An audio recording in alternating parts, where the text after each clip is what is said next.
Entonces empecé a visitar un sacerdote, le llevé un documento como de 15, no era un documento, lo tenía en la tablet, como de 15, 20 carillas llenas de preguntas, y por qué esto, y por qué esto otro, y qué pasa con esto, y este versículo. Pero claro, yo me imaginaba que cualquier sacerdote iba a poder responderme eso. Me doy cuenta de que no todos los sacerdotes estaban tal vez capacitados para ponerse a responder dudas tan preguntas como las que les puede hacer un protestante capacitado, ¿sí? O un pastor, o un...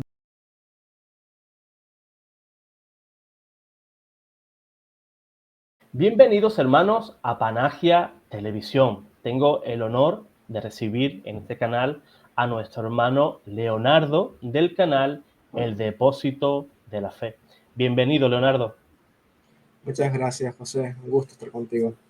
Igualmente, mi hermano. Es un placer que estés visitando este canal y es un honor que nos vayas a dar aquí un precioso testimonio que yo creo que va a ser de muchísima edificación para los hermanos. Para los que nos conozcan, para que no conozcan al hermano Leonardo, él tiene su canal, que me gustaría, hermano, que me lo presentaras antes de entrar en faena. Ok, el canal se llama El Depósito de la Fe y tiene como contenido principal apologética católica basada Uh-huh. en la Biblia y en los primeros cristianos, porque fueron los primeros cristianos los que me enseñaron que yo debía reinterpretar la Biblia. Como protestante la estaba entendiendo mal, que debía reinterpretarla, entenderla de un mejor modo, y de esa manera pude ir descubriendo que la Biblia era en realidad no solamente un libro católico, sino que enseñaba las doctrinas católicas y que tenía armonía cuando enseñaba con los padres de la iglesia y con el magisterio tradicional de la iglesia. Entonces, eso me llevó a redescubrir un montón de cosas y a tener el deseo hoy como católico de compartir con el mundo entero justamente todo ese conocimiento, el que adquirí antes de mi conversión como católico y el que he ido adquiriendo, obviamente, después de también seguir estudiando.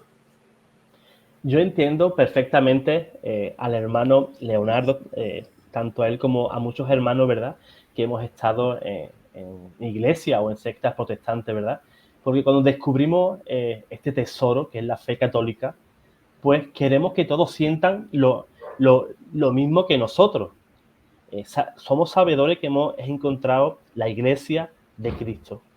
Somos sabedores que esa iglesia tiene 2000 años sin interrupción, ¿verdad? Y estamos deseosos, de verdad, de todo eso que hemos aprendido, que nos ha sacado del error, y estamos locos de alegría y con muchas ganas de expresar lo que sentimos, pero al mismo tiempo enseñar también a los hermanos todas esas cosas que gracias a eso nos ayudó, ¿verdad?, a salir del error de esas sectas.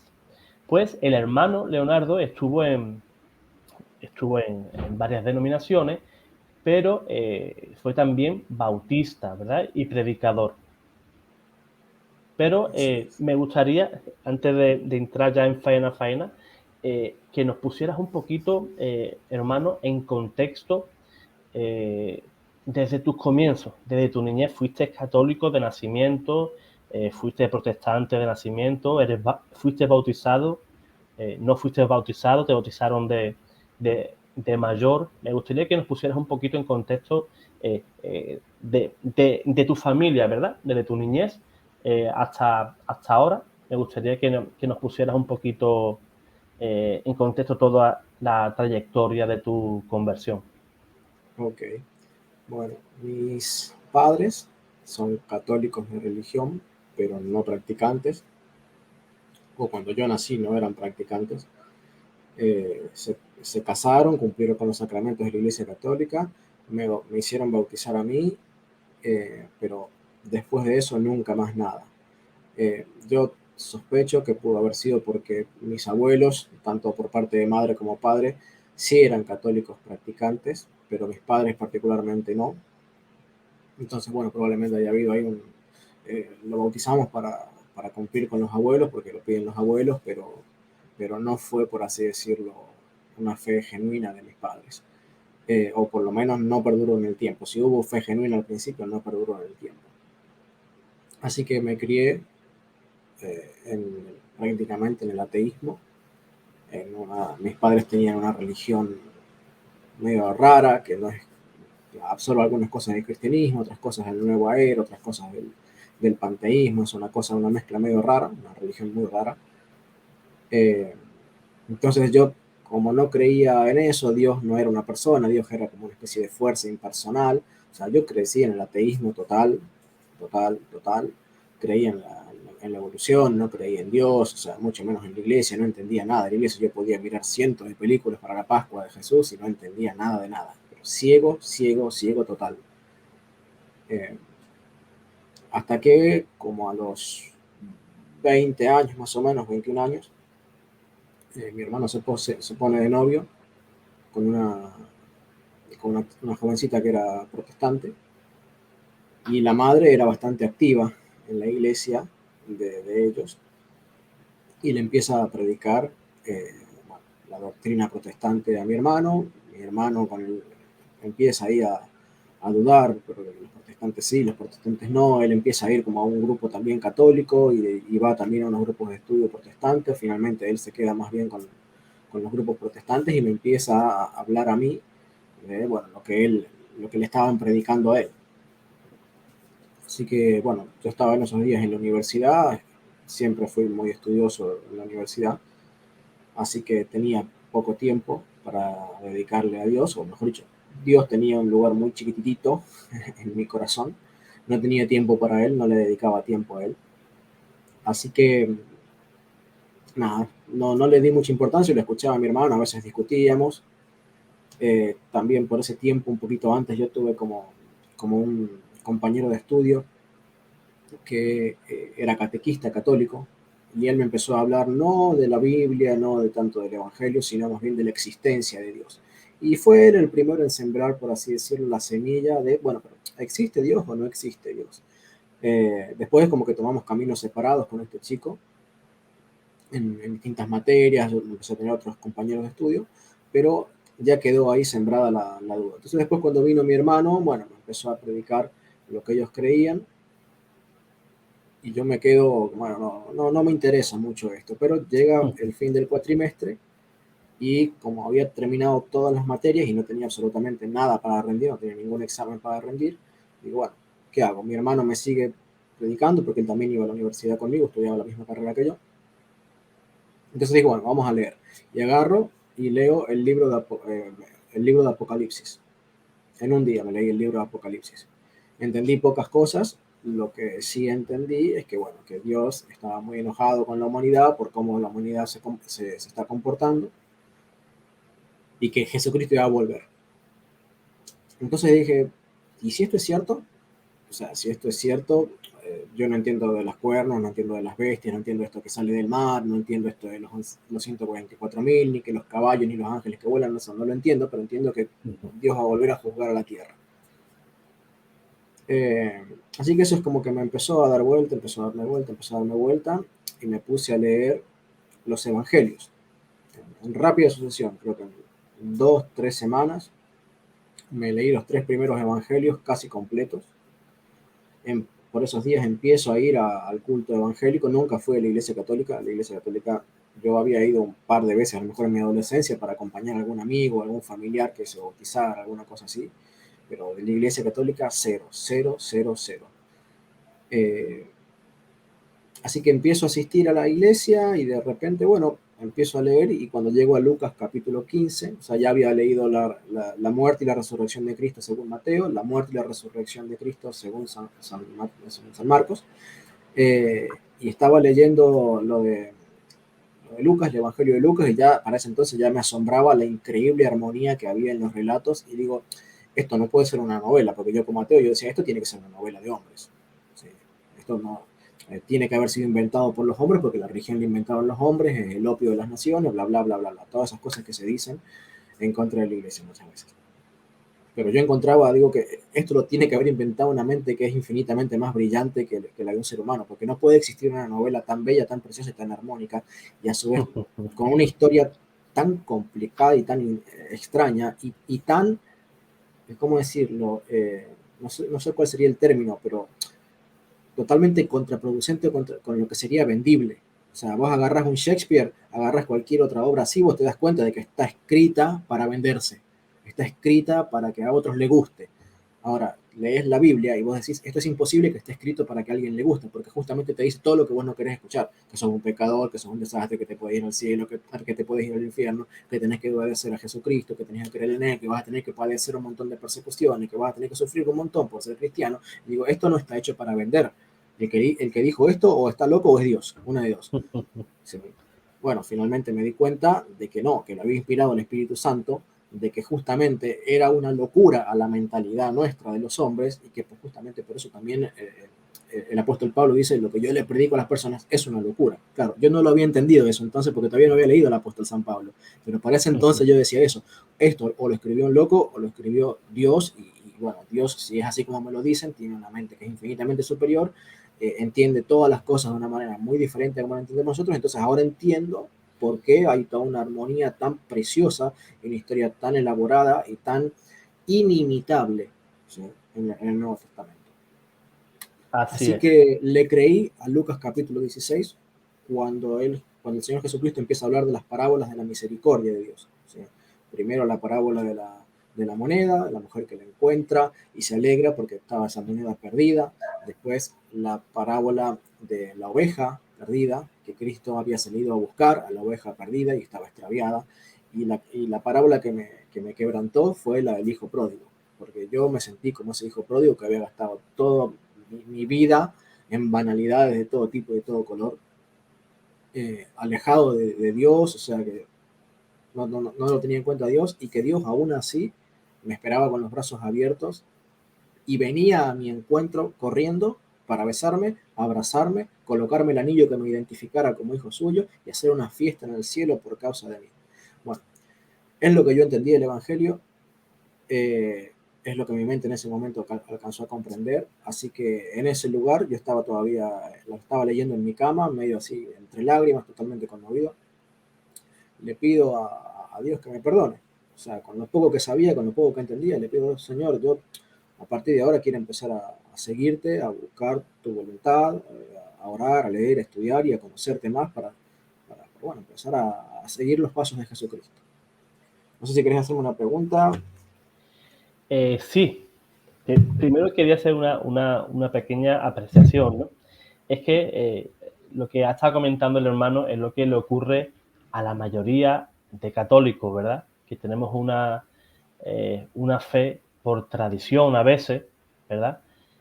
Sí, nuestros padres nos bautizaron, algo muy importante, por supuesto, pero que lo hicieron por esa inercia, ¿verdad? Están ahí los abuelos achuchando, no, los abuelos nuestros que vienen ¿verdad? De esa tradición más antigua, que son más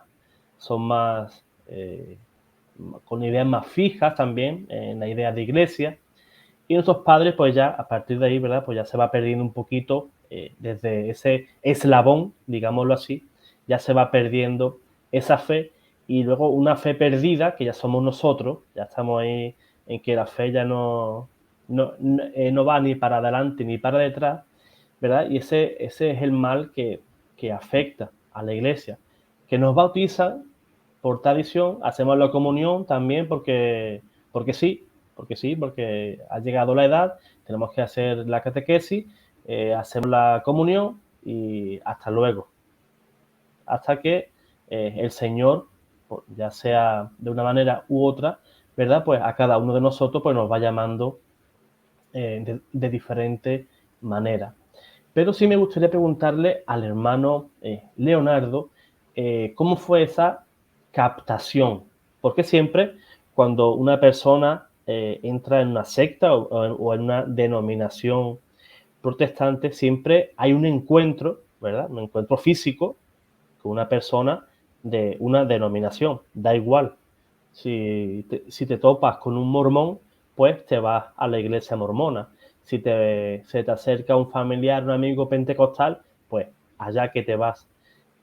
Pero, ¿cómo fue ese primer contacto con un protestante con la idea que te llevara a su culto?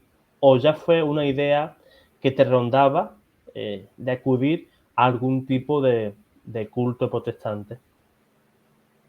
Para ser sincero, yo no entendía las diferencias entre las diferentes denominaciones y religiones. A mí no me captaron al principio porque no me convertí escuchando predicaciones de ellos, sino estudiando la Biblia. Y cuando digo convertirme me refiero en lo que como protestante pensaba que era una conversión. Eh, entonces, al estudiar la Biblia solo en mi casa, leyendo el libro de Apocalipsis, que sé yo lo único que sabía es que me había dicho lo que me había dicho mi hermano, que Cristo nos iba a juzgar, que él iba a volver, que había muerto en la cruz por mis pecados, que era lo básico que me podría haber dicho cualquier católico. Eh, lo que sucede es que como mi hermano ya había empezado a ir unas semanas antes que yo a la iglesia, es como que yo dije, bueno, está bien, vamos con mi hermano.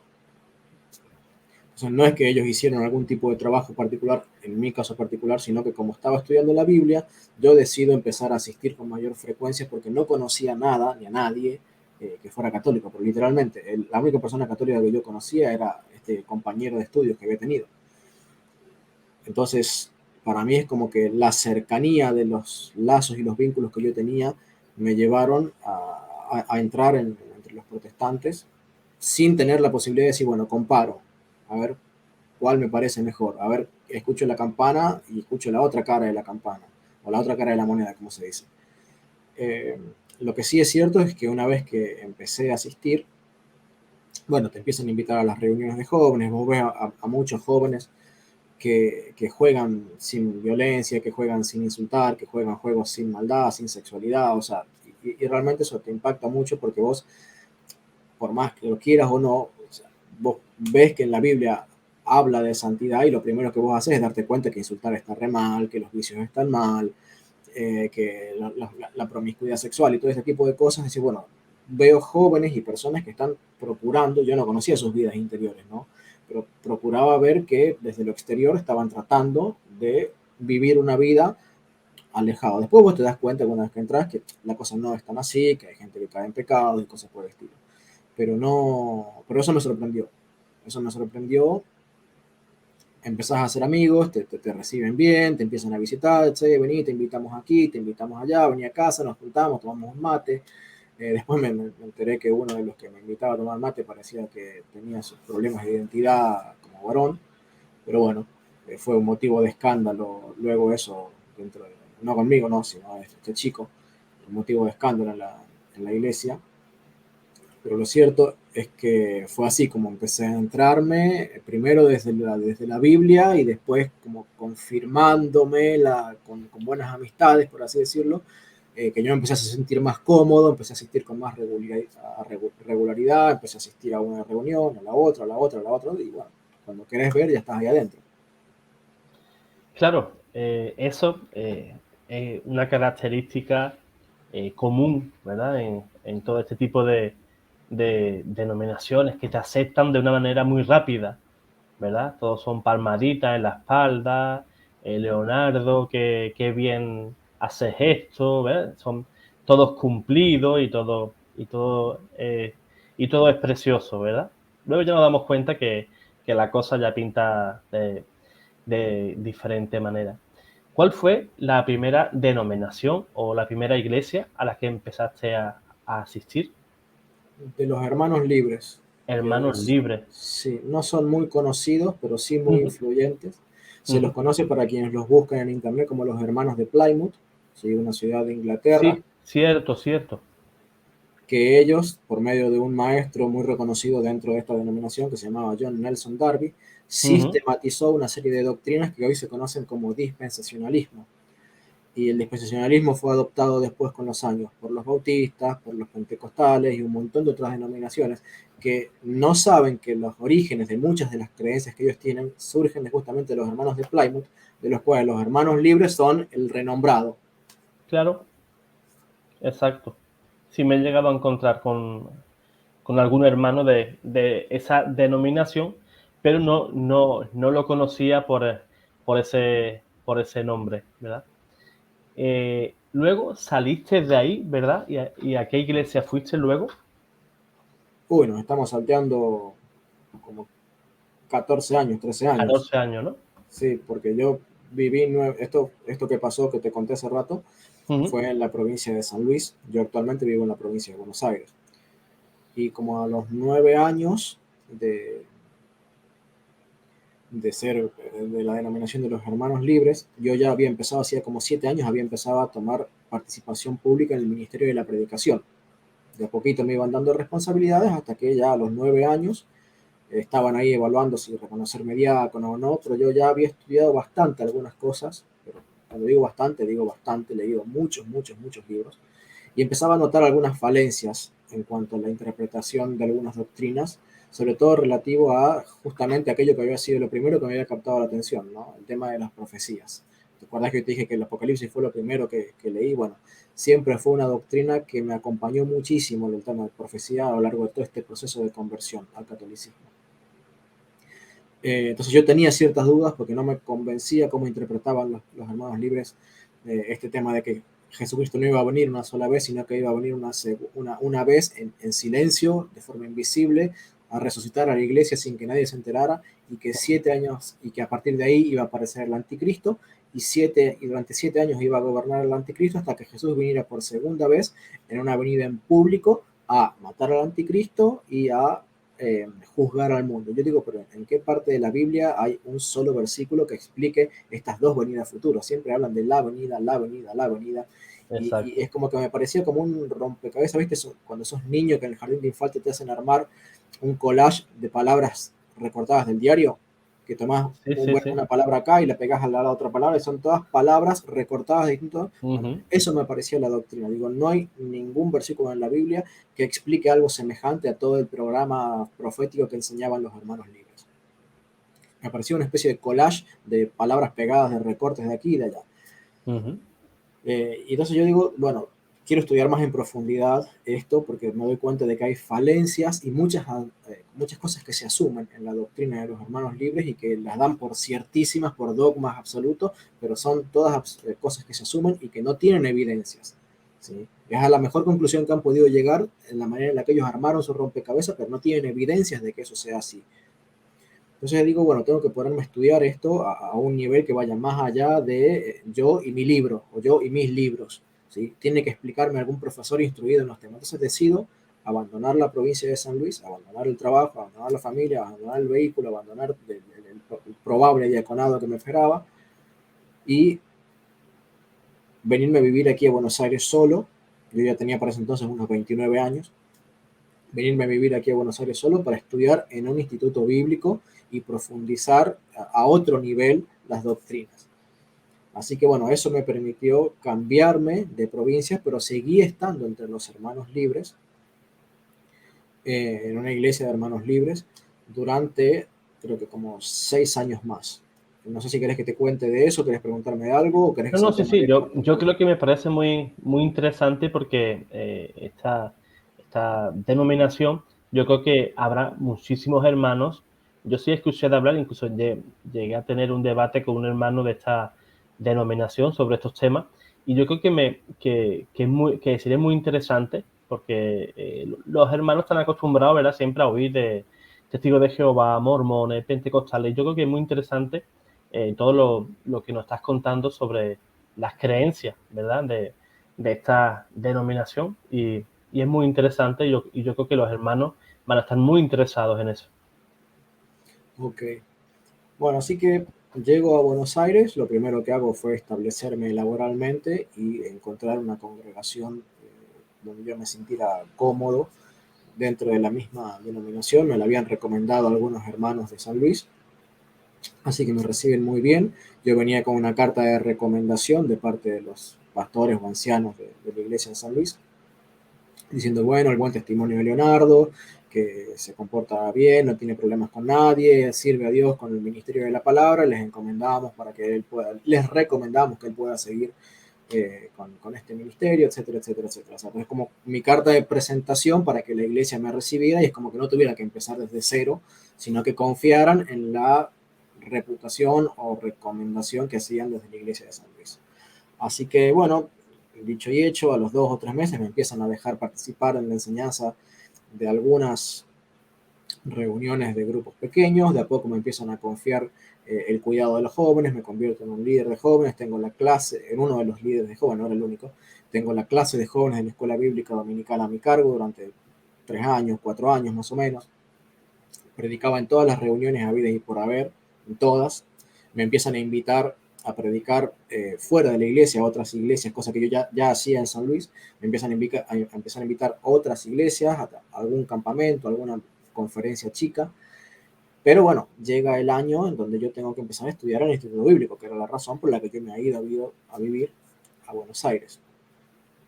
Entonces, bueno, empiezo a estudiar, primer año, segundo año, tercer año, pasan las materias sobre el tema de profecía y no me aportan nada nuevo. Le pregunto a los profesores sobre preguntas concretas que yo tenía, pero ¿por qué dice la Biblia esto? ¿Por qué dice la Biblia esto? ¿Por qué hay quienes piensan así? Nada, no me sabían responder, como que eran demasiado profundas las preguntas para los profesores de ahí, y no me sabían responder. Pasa el tiempo, ya cuando llego a tercero o cuarto año, me empiezan a dar la oportunidad de enseñar y dar materias dentro, porque tenía un promedio casi perfecto ahí en el Instituto Bíblico. Me empiezan a dar la posibilidad de enseñar dentro del Instituto Bíblico alguna que otra materia. A todo esto empieza a ponerse de auge el tema de YouTube.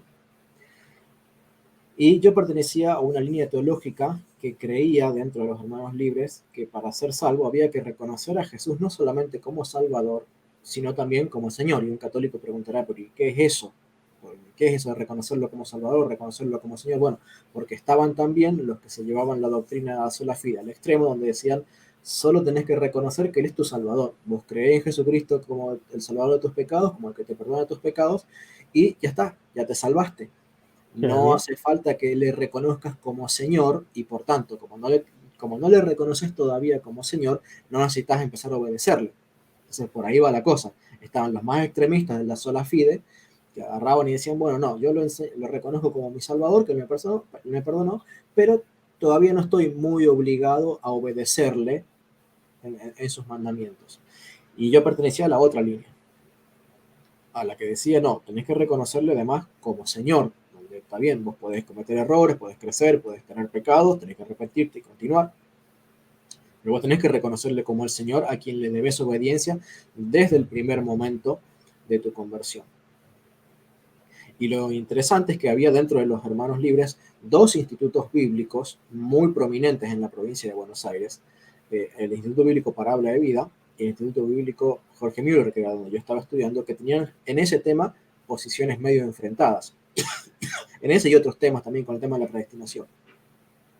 Y como que eran uno más influyente en la zona norte, que era donde yo vivía, y otro más influyente en la zona sur de Buenos Aires, que es donde que estaba más cerca del Instituto Bíblico Palabra de Vida. Había toda una discusión dentro de las iglesias de los Hermanos Libres acerca de ese tema, y los jóvenes se juntaban y se trenzaban en discusiones, y después con los pastores, y jóvenes que se peleaban con los pastores, y jóvenes que se iban de una iglesia a otra porque este pastor enseña que no hace falta reconocerlo como Señor, o por el contrario, porque este pastor enseña que hay que reconocerlo. O sea, había toda una disputa teológica dentro de las iglesias por ese tema. Entonces yo, como líder de jóvenes, tenía que saber responder a los jóvenes que me preguntaban todo el tiempo de ese tema. A pesar de que tenía una opinión, era una opinión personal y no tenía el conocimiento suficiente como para decir, bueno, te explico todo de punta a punta como me gustaría hacerlo. Entonces, estudio las dos doctrinas y me pongo en YouTube a estudiar al pastor John MacArthur, que hoy es un anticatólico al que no lo seguiría ni a 1000 años luz de distancia, pero en ese momento sí lo seguía. Y empiezo también a encontrarme con otros pastores más, también muy orientados al tema de la reforma, que en la reforma los reformadores enseñaban la santidad y que enseñaban. Entonces, eso es como que empiezo a descubrir que todas estas personas eran bautistas, dentro de diferentes líneas bautistas, y predicaban este fuerte énfasis en la santidad, en volver al fervor religioso, y eso es como que te enciende a vos un poquito el corazón, y digo, la verdad es que qué interesante esto, la verdad que me doy cuenta de que tienen razón en cuanto a este tema del señorío. Después es como que empiezo a ver otras cuestiones menores también dentro de los grupos de los Hermanos Libres. La cuestión es que con el tiempo decido hacerme bautista. ¿Sí? Fue un cambio importante porque como hermano libre yo celebraba la Cena del Señor todos los domingos y era la reunión más importante para nosotros, mientras que en los bautistas la celebrábamos ahí, en esa reunión en particular, una vez al mes. Hay otros que la celebran cada 2 meses, cada 6 meses. Eh, entonces, ese fue tal vez el cambio más duro desde lo teológico, pero también tuve que enfrentar un dilema, y es que el director de la sede donde yo daba clases, en Jorge Müller, porque dicho sea de paso me estoy salteando, cuando llegué a cuarto año se suponía que tenía que terminar el instituto, pero justo ese año hubo un cambio de plan, por lo cual las materias se movieron de año. Yo tuve que hacer unas materias que estaban planeadas darse ese año, tuve que hacerlas al año siguiente, con lo cual no pude terminar el instituto bíblico al cuarto año. Sí, entonces lo tuve que hacer al quinto año y empezar a rendir las materias de ese año. Pero justo cuando estaba por empezar a estudiar todo este tema de las materias que ayudaba, es que yo me cambio de iglesia, ¿sí? Me voy con los bautistas. Y el director de la sede donde yo daba clases, él estaba de acuerdo con que yo siguiera dando clases porque él estaba muy contento conmigo, con la doctrina, pero los directores de las otras sedes de Buenos Aires, la zona sur, la de Capital Federal, la de zona oeste, aunque todos me conocían personalmente y habían visitado la iglesia donde yo estaba en San Luis, ellos dicen, no, acá vos podés asistir al Instituto Bíblico Jorge Müller siendo de cualquier denominación, pero solo podés dar clases si sos de denominación hermano libre. ¿Sí? En ese sentido ellos son medio exclusivistas. Así que tuve que renunciar a la posibilidad de seguir dando clases en el Instituto Bíblico, de manera que yo tenía que tener muy, muy, muy en claro el por qué yo me tenía que hacer bautista, porque estaba renunciando a aquello por lo que había luchado, no sé, ya 15 años de mi vida prácticamente, 14 años de mi vida, la posibilidad de ser un maestro de los hermanos libres. En esta segunda iglesia de Buenos Aires también me estaban consagrando para el diaconado y me lo había dicho el anciano, ¿sí? De hecho me decían, ya sos un diácono de hecho, porque lo que pasa es que hace falta un reconocimiento oficial. Así que tuve que estar muy seguro de esta decisión, porque yo otra vez ya había tenido que abandonar amigos, casa, familia, trabajo, todo para poder venirme a estudiar estas doctrinas aquí a Buenos Aires. Y ahora de vuelta tuve que abandonar amigos, literalmente también casa, porque me tuve que mudar para vivir Claro. más cerca de la iglesia. No tuve que cambiar de trabajo, eso no, pero fue de nuevo un recomenzar teológico, recomenzar con los afectos, con las personas, porque obviamente los hermanos libres, al ser tan exclusivistas, no vieron con buenos ojos que yo me fuera a los bautistas. No sé si querés comentar algo, preguntar algo. Sí, me gustaría saber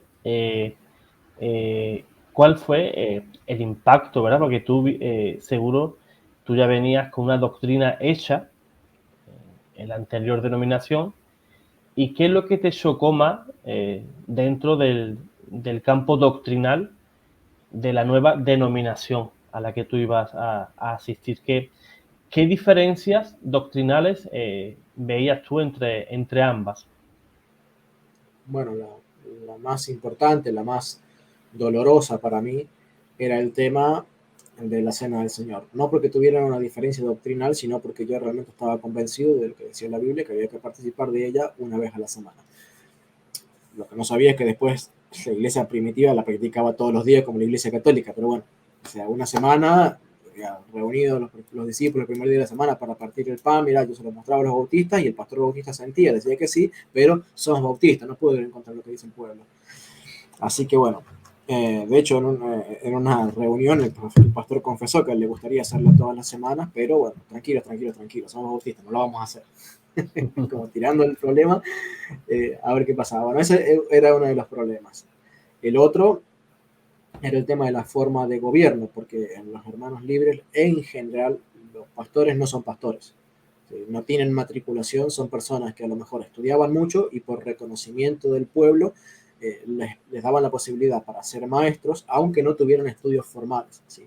Y por lo general eran personas que trabajaban para ganarse el pan de la vida, y salvo que la congregación fuera muy grande y pudieran sostenerlo, en general trabajaban y cuando llegaban a su casa por las noches se ponían a resolver los problemas o a estudiar para, para dar los mensajes, por lo cual eso les llevaba a tener que ser varios pastores por denominación. Para una iglesia de 50, 60, 70 miembros, a lo mejor había 2 o 3 ancianos, ¿sí? Como para poder repartirse y visitar a las familias con problemas, con dificultades, cuando alguien caía en pecado, cuando tenía que ir a hacer un discipulado. Bueno, obviamente se apoyaban mucho en personas como nosotros, que sin ser ancianos, Eh, Estábamos ahí ayudando en el discipulado de muchas familias y en la evangelización. Bueno, eso en los bautistas no era así. Había un pastor que había que ofrendar y buena parte de la ofrenda iba para él. Era todo más piramidal. Ahí estaba el pastor, los ministerios que dependían del pastor y los ministerios que dependían de los ministerios. Estaba todo muy estructurado piramidalmente, pero dentro de la congregación. También era una congregación de como 400 miembros. Se entiende que ahí las cosas sin organización no marchan ni para atrás ni para adelante. Pero ya empecé a entender este tema de cómo entre los hermanos libres me habían dicho que la organización piramidal era pecaminosa porque eso era del Imperio de Roma, y ahora me voy con los bautistas y me enseñan que la organización piramidal está bien, claro, dentro de las cuatro paredes bautistas. Eso por un lado. Después el tema de la toma de decisiones entre los hermanos libres. La toma de decisiones era entre los ancianos y a los colaboradores y maestros de la iglesia, a los más capacitados. Nos reunían de tanto en tanto para tomar decisiones, para aportar, orar por ciertos temas, aunque se reservaban las cuestiones de disciplina para resolverlas exclusivamente dentro de los ancianos. Mientras que en los bautistas, si bien obviamente había cosas que se resolvían solamente por decisión de los ancianos, me llamaba la atención que, por ejemplo, si había un joven que caía en pecado, supongamos que embarazaba a una chica o alguna cosa por el estilo, que pasó muchas veces, lo vi muchas veces, jóvenes, varones y mujeres que pasaron al frente para confesar públicamente delante de toda la iglesia que habían caído en pecado de fornicación o habían caído, y esas cosas se exponían en público. Y también era pública la restauración para que la iglesia determinara si se lo debía perdonar o no. Y pasaban, obviamente, por ahí pasaban meses o un año, 2 años, entre que la iglesia tomaba la decisión de, sí, a esta persona hay que quitarle la posibilidad de participar de los símbolos y la comunión, hasta que, bueno, los pastores luego hacen todo un trabajo de seguimiento, que se restauraban a la persona y se daba la noticia públicamente y la iglesia participaba por votación, si lo aceptaban o no, todo esto a fin de, si alguien sabía de algo que realmente este chico estuviera diciendo que estaba ya enderezado en los caminos, pero en realidad no lo estaba, bueno, alguien tenía la posibilidad de decirlo y denunciarlo ahí, sin la presencia del chico, ¿sí? Del chico o de la chica. Así que, bueno, ese tipo de cosas me llamaban mucho la atención. También ahí se decidía en esa asamblea por votación, pintamos o no pintamos, compramos el aire acondicionado, no, este es el presupuesto para, para el edificio, este es el presupuesto para las misiones, este es el presupuesto para el pastor, le subimos el sueldo, le bajamos el sueldo, ponemos un segundo pastor, no ponemos un segundo pastor, abrimos un anexo en tal localidad, no lo abrimos. Todo ese tipo de cosas eran más como democráticas, Esas son las diferencias que había. Dentro de esta denominación bautista, ¿llegaste a predicar? ¿Tuviste el ministerio de la predicación? Sí, Sí, sí. ¿verdad? Aunque debo reconocer que si la carta que me mandaron de San Luis a Buenos Aires, como era dentro de la misma nación, fue muy amorosa, muy afectuosa, muy llena de detalles y recomendaciones, noté que la carta que mandaban de la iglesia de los hermanos libres a la bautista, ya era como más distante. Decían y hablaban muy bien de mí, pero el trato con el pastor ya era como más frío, más distante, menos afecto. ¿Sí? Eso me di cuenta cuando la leía la carta. Pero sí, allí en los bautistas, de nuevo empecé a formar parte del grupo de líderes de jóvenes. No era el líder de jóvenes, había un líder que era la cabeza, y yo era uno de los colaboradores principales, así que tomábamos con mucha frecuencia del Ministerio de la Palabra entre los jóvenes. También participaba en las reuniones caseras, que muchas veces se terminaban perfilando luego con el tiempo como futuros anexos, que con los años se convertían en iglesias relativamente autónomas. Bueno, empecé a estudiar dentro del seminario bíblico que tenía la iglesia, que era un seminario bíblico para pastores, o sea, era un nivel superior en cuanto al nivel de profundidad al seminario bíblico con el que yo había estado antes. Bueno, entré a estudiar ahí porque empecé a tener deseos de ser pastor. Yo siempre había deseado ser anciano, pero acá la cosa era como más difícil, porque ser pastor significa que vos tenés que ser sostenido por la membresía, no te sostenés por tu trabajo, sino que sos sostenido por las ofrendas, o sea, como que requiere un nivel de madurez espiritual y de confianza en Dios mucho mayor, ¿no? Así que empiezo a estudiar para el pastorado dentro de este seminario y a los 2 años me empiezan a dar la oportunidad de enseñar dentro de ese seminario. Y no solamente dentro de ese seminario, sino que uno de los que había sido el director en ese momento de ese seminario, él se va a abrir otro seminario en otra iglesia de otra localidad y me empieza a permitir también dar materias en ese otro seminario, por lo cual ya era el tercer seminario en el que yo daba clases. Y así pasó todo el año. Eso fue como a los 3 o 4 años de haber entrado a la iglesia bautista y conozco a mi esposa, que estuvimos de novio poco tiempo, porque entre los evangélicos se estila que los noviazgos sean de poco tiempo. No son noviazgos de 2, 3, 4 años por lo general, sino que son noviazgos de 1 año o menos.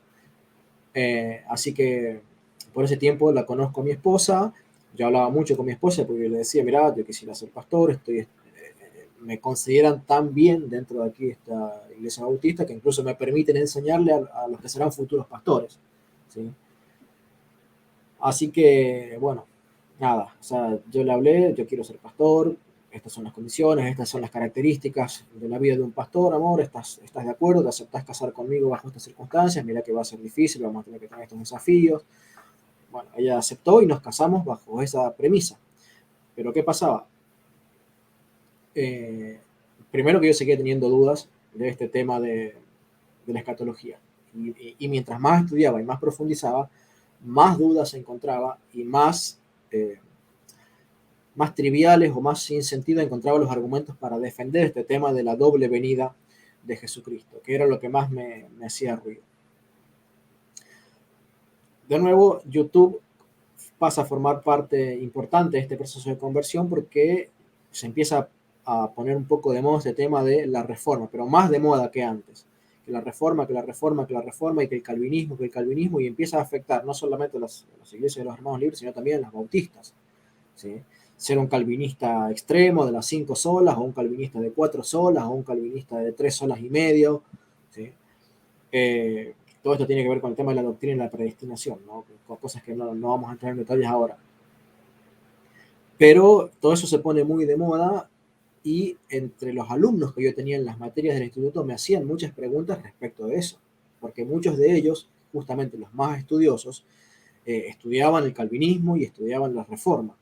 No siendo reformados, estudiaban la reforma. Entonces yo me tuve que poner a estudiar la reforma para poder responder como profesor desde arriba del púlpito a preguntas que te hacían ahí en vivo, en directo. No era cuestión de, bueno, para dejar que me lo llevo a casa, lo leo y te lo contesto la semana que viene. No, tenías que contestar ahí.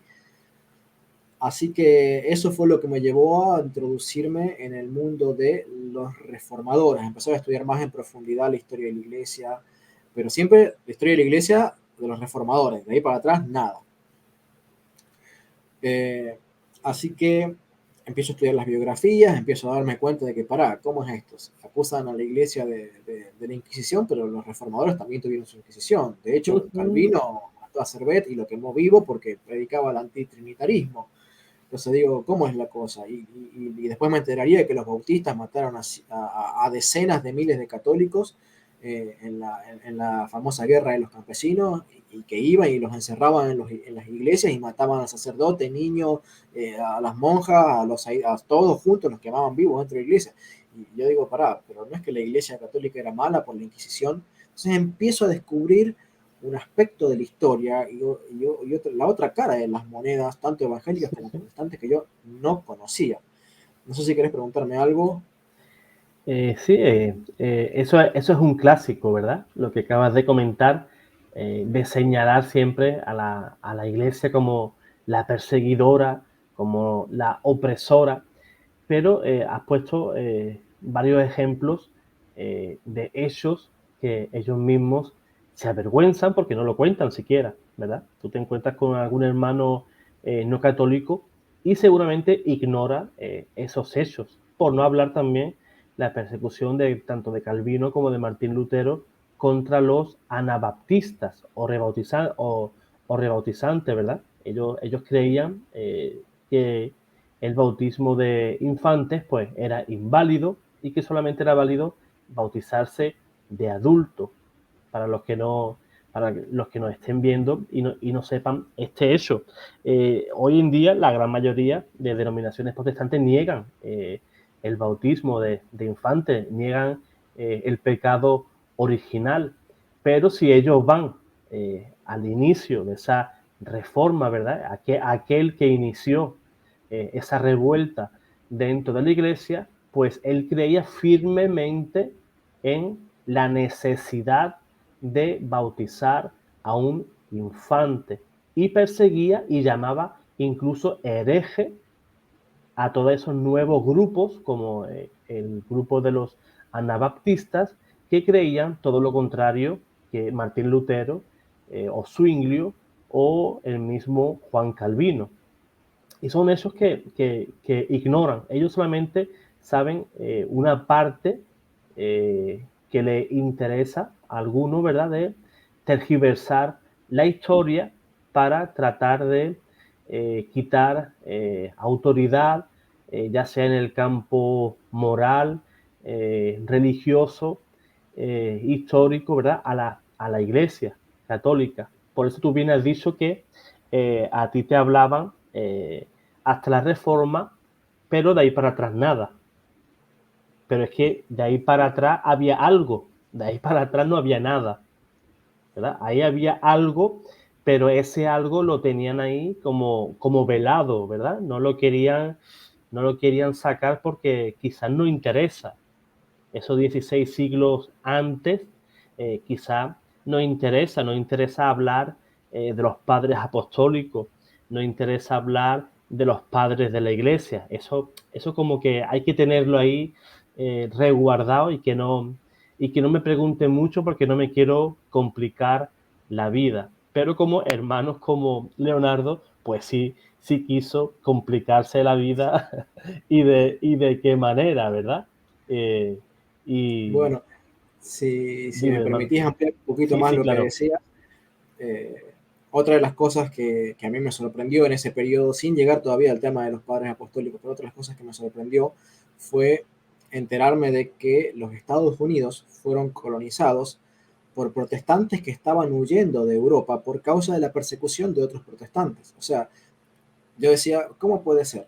A la Iglesia Católica la calumnian diciendo que conquistó América y masacró a los indios y qué sé yo, pero cuando vas y te estudias la historia de la fundación de Estados Unidos te das cuenta que es lo mismo, pero por los protestantes, porque digamos como que no le llevaron chocolates y bombones los puritanos a los indios de Norteamérica, o sea, los fusilaron, los mataron, les conquistaron y les robaron todas las tierras. Y bueno, ¿y quién culpa a los protestantes de eso? Ah, no, no, no, fueron Nadie. colonizadores. Ah, bueno, está bien, entonces los que vinieron acá a América fueron también colonizadores, por más que profesaban la religión católica. No fue la iglesia, fueron los colonizadores, que cada uno Exacto. tenía su propia visión. Pero me empecé a enterar de muchas de esas cosas, aunque yo no lo veía todavía como, pero mira, la iglesia católica esto, o sea, para mí era simplemente historia, mira, estos hicieron también esto, estos hicieron también esto, entonces yo digo, entonces había una forma diferente de pensar en la época de la Reforma, muy diferente de ahora, y lo que dijiste vos hace un rato, de que los protestantes llamaban herejes, los protestantes llamarían herejes a todos los evangélicos, bautistas, pentecostales, hermanos libres, metodistas, porque son todos rebautizadores. Es más, si un bautista o un pentecostal hubiera vivido en los días de Lutero, Lutero lo hubiera mandado a fusilar. Así ¿Sí? es. Lo hubiera mandado a no fusilar, porque no sé si existía la pólvora en esa época, lo hubiera mandado a decapitar. ¿Sí? Lo hubiera mandado a decapitar, a quemar vivo. ¿Por qué? Y bueno, porque justamente era una grandísima herejía para los ojos de Lutero el rebautizar. Y justamente como era un tema tan relacionado con el tema de las persecuciones, eh, fue un tema muy candente el tema del bautismo de niños. Y me interesó en particular porque mi hija mayor en ese entonces estaba en edad ya del año que viene o al siguiente de empezar a elegir un colegio. Y yo ya había empezado a estudiar a la reforma y a los reformadores por algunas cuestiones relacionadas a el tema este de profecía. ¿Sí? Me había dado cuenta que los reformadores no enseñaban todo este tema del doble rapto o la doble venida de Jesucristo, uno en secreto y uno en público. Entonces ya, y me había leído varios libros de los reformadores que demostraban que eso lo había enseñado una persona ya por el 1830 más o menos y que se había difundido justamente John Nelson Darby, y se había difundido por la Biblia comentada Scofield, que esa Biblia la había difundido por todo el mundo, y que después había empezado a surgir el dispensacionalismo, y que el dispensacionalismo clásico, y que el renovado, y que habían empezado a hacerle miles de modificaciones hasta llegar a lo que hoy se entiende como el dispensacionalismo. Pero es como que me di cuenta que ese tema del dispensacionalismo y la doctrina de la doble venida de Jesucristo era un invento que tenía 250 años, ¿sí? No más que eso. Entonces, más todavía me había comprometido con el estudio de las reformas, y, y lo que me llamó la atención es que los reformadores no defendían el tema del bautismo de niños con la sola escritura. A pesar de que creían en sola escritura, no defendían el bautismo de los niños con la sola escritura, porque citaban a los padres de la iglesia. Y eso sí que fue nuevo para mí, porque yo dije, es la primera vez en toda mi vida, que ya tenía, no sé, como 18 años de protestante, para ese entonces, la primera vez en mi vida que veo que alguien procure decir esta doctrina es cierta, no solamente porque le enseña la Biblia, sino porque además tenemos el aval de que los primeros cristianos creían eso. Dije, ¿cómo es eso? Pará, yo nunca razoné de esa manera. Siempre lo creí que tenía que probarlo todo con la Biblia. Entonces, dado que había sido un tema tan central en las revueltas, digamos, de los reformadores y los que después procuraron reformar a la reforma, por lo que vos mencionaste, los anabautistas, de los cuales luego surgen todas las denominaciones evangélicas de hoy prácticamente. No todas, pero casi todas. Al ser un tema tan central y yo mismo tener una hija en edad de escolaridad, yo quería mandarlo a un colegio, no sé, luterano, presbiteriano, algún colegio que no fuera dispensacionalista. Digo, pero ahí le van a enseñar a que tiene que bautizarse, o sea, le van a decir que tiene que bautizarse. ¿Y cómo voy a ponerme yo en contra? Le voy a decir, sí, los maestros te enseñan esto ahí en la escuela, pero bueno, no les creas, créeme a mí. Yo me daba cuenta que iba a tener un conflicto de fe mi hija, de no saber a quién creerle, si a la religión de la escuela o a mí. Entonces dije, bueno, me tengo que poner a estudiar a los luteranos y a los presbiterianos más en profundidad, porque tengo que saber si eventualmente me tengo yo que hacer presbiteriano o luterano. Claro. Y empiezo a buscar congregaciones presbiterianas, luteranas, empiezo a encontrar también los de la Confesión de Londres, que son como bautistas reformados, ¿sí? Que no creen en el dispensacionalista, pero no son organizados ni jerárquicos como los presbiterianos o los luteranos. Tomaron distancia del tema de la estructura jerárquica, estos bautistas. Así que, hablando con este pastor bautista reformado, que él había sido dispensacionalista y ahora era pastor bautista reformado, yo había estado estudiando el tema del arrianismo y otras cosas, que bueno, leyendo libros de historia de la iglesia, es inevitable terminar en el tema del arrianismo y las personas que negaban que Jesucristo fuera Dios. Entonces, le pregunto en una de esas cosas, en una de esas charlas que tengo con este pastor, eh, digo, pastor, ¿por qué entre los padres de la iglesia había quienes enseñaban que Cristo no debía ser Dios?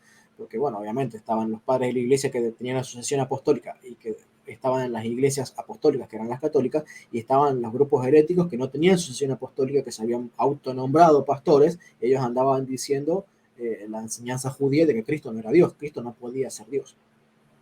Entonces yo todo eso no lo entendía muy bien, y me dice el pastor, eh, no, Leo, pero no te metas con los padres de la iglesia que te van a confundir. Y ahí, en ese microsegundo, yo me acordé que hacía 18 años antes, yo le había hecho la misma pregunta a uno de los pastores de los hermanos libres. Porque cuando yo me había convertido, a mí me habían dicho, sí, que la iglesia católica se corrompió, qué sé yo, nosotros somos los restauradores de la doctrina apostólica. Entonces yo dije, buenísimo, entonces yo voy a poder leer los comentarios bíblicos. Yo, como te dije, leía muchos libros, pero todos libros que tenían 30, 40, 50, 60 años de viejo, ¿sí? De publicados. Y digo, bueno, pues no voy a tener problema en ir y leer los libros de los primeros cristianos, porque total creemos lo mismo, los evangélicos hemos restaurado la fe apostólica.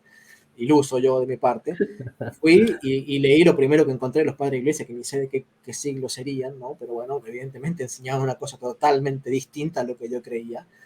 Y a su vez, por ese entonces estaba tratando de tomar un instituto bíblico online, ¿sí? Y me habían mandado un montón de documentación sobre martirios y relatos de los padres de la iglesia relativos a martirios y a santos, el martirio de Santa Perpetua y Santa Felicidad y otros tantos. Y yo digo, pero estos creen en el purgatorio. Estos creen que vos te salvás que por el martirio te vas directamente al cielo, creen que la salvación se pierde, creen, pero esto no es lo que yo creo. Entonces le pregunté, cuando tenía 1, 2, 3 años de creyente, le pregunté al pastor, pero ¿y esto? No, me dice, los padres de la iglesia no los leas porque como ellos no tenían la Biblia, no tenían claras las doctrinas, te van a confundir. Y es como que cuando yo le pregunté eso al pastor de la iglesia, es que automáticamente se me vinieron todo eso, como un flashback, se me vinieron a la cabeza todas esas preguntas que yo le había hecho más de una década atrás al otro pastor.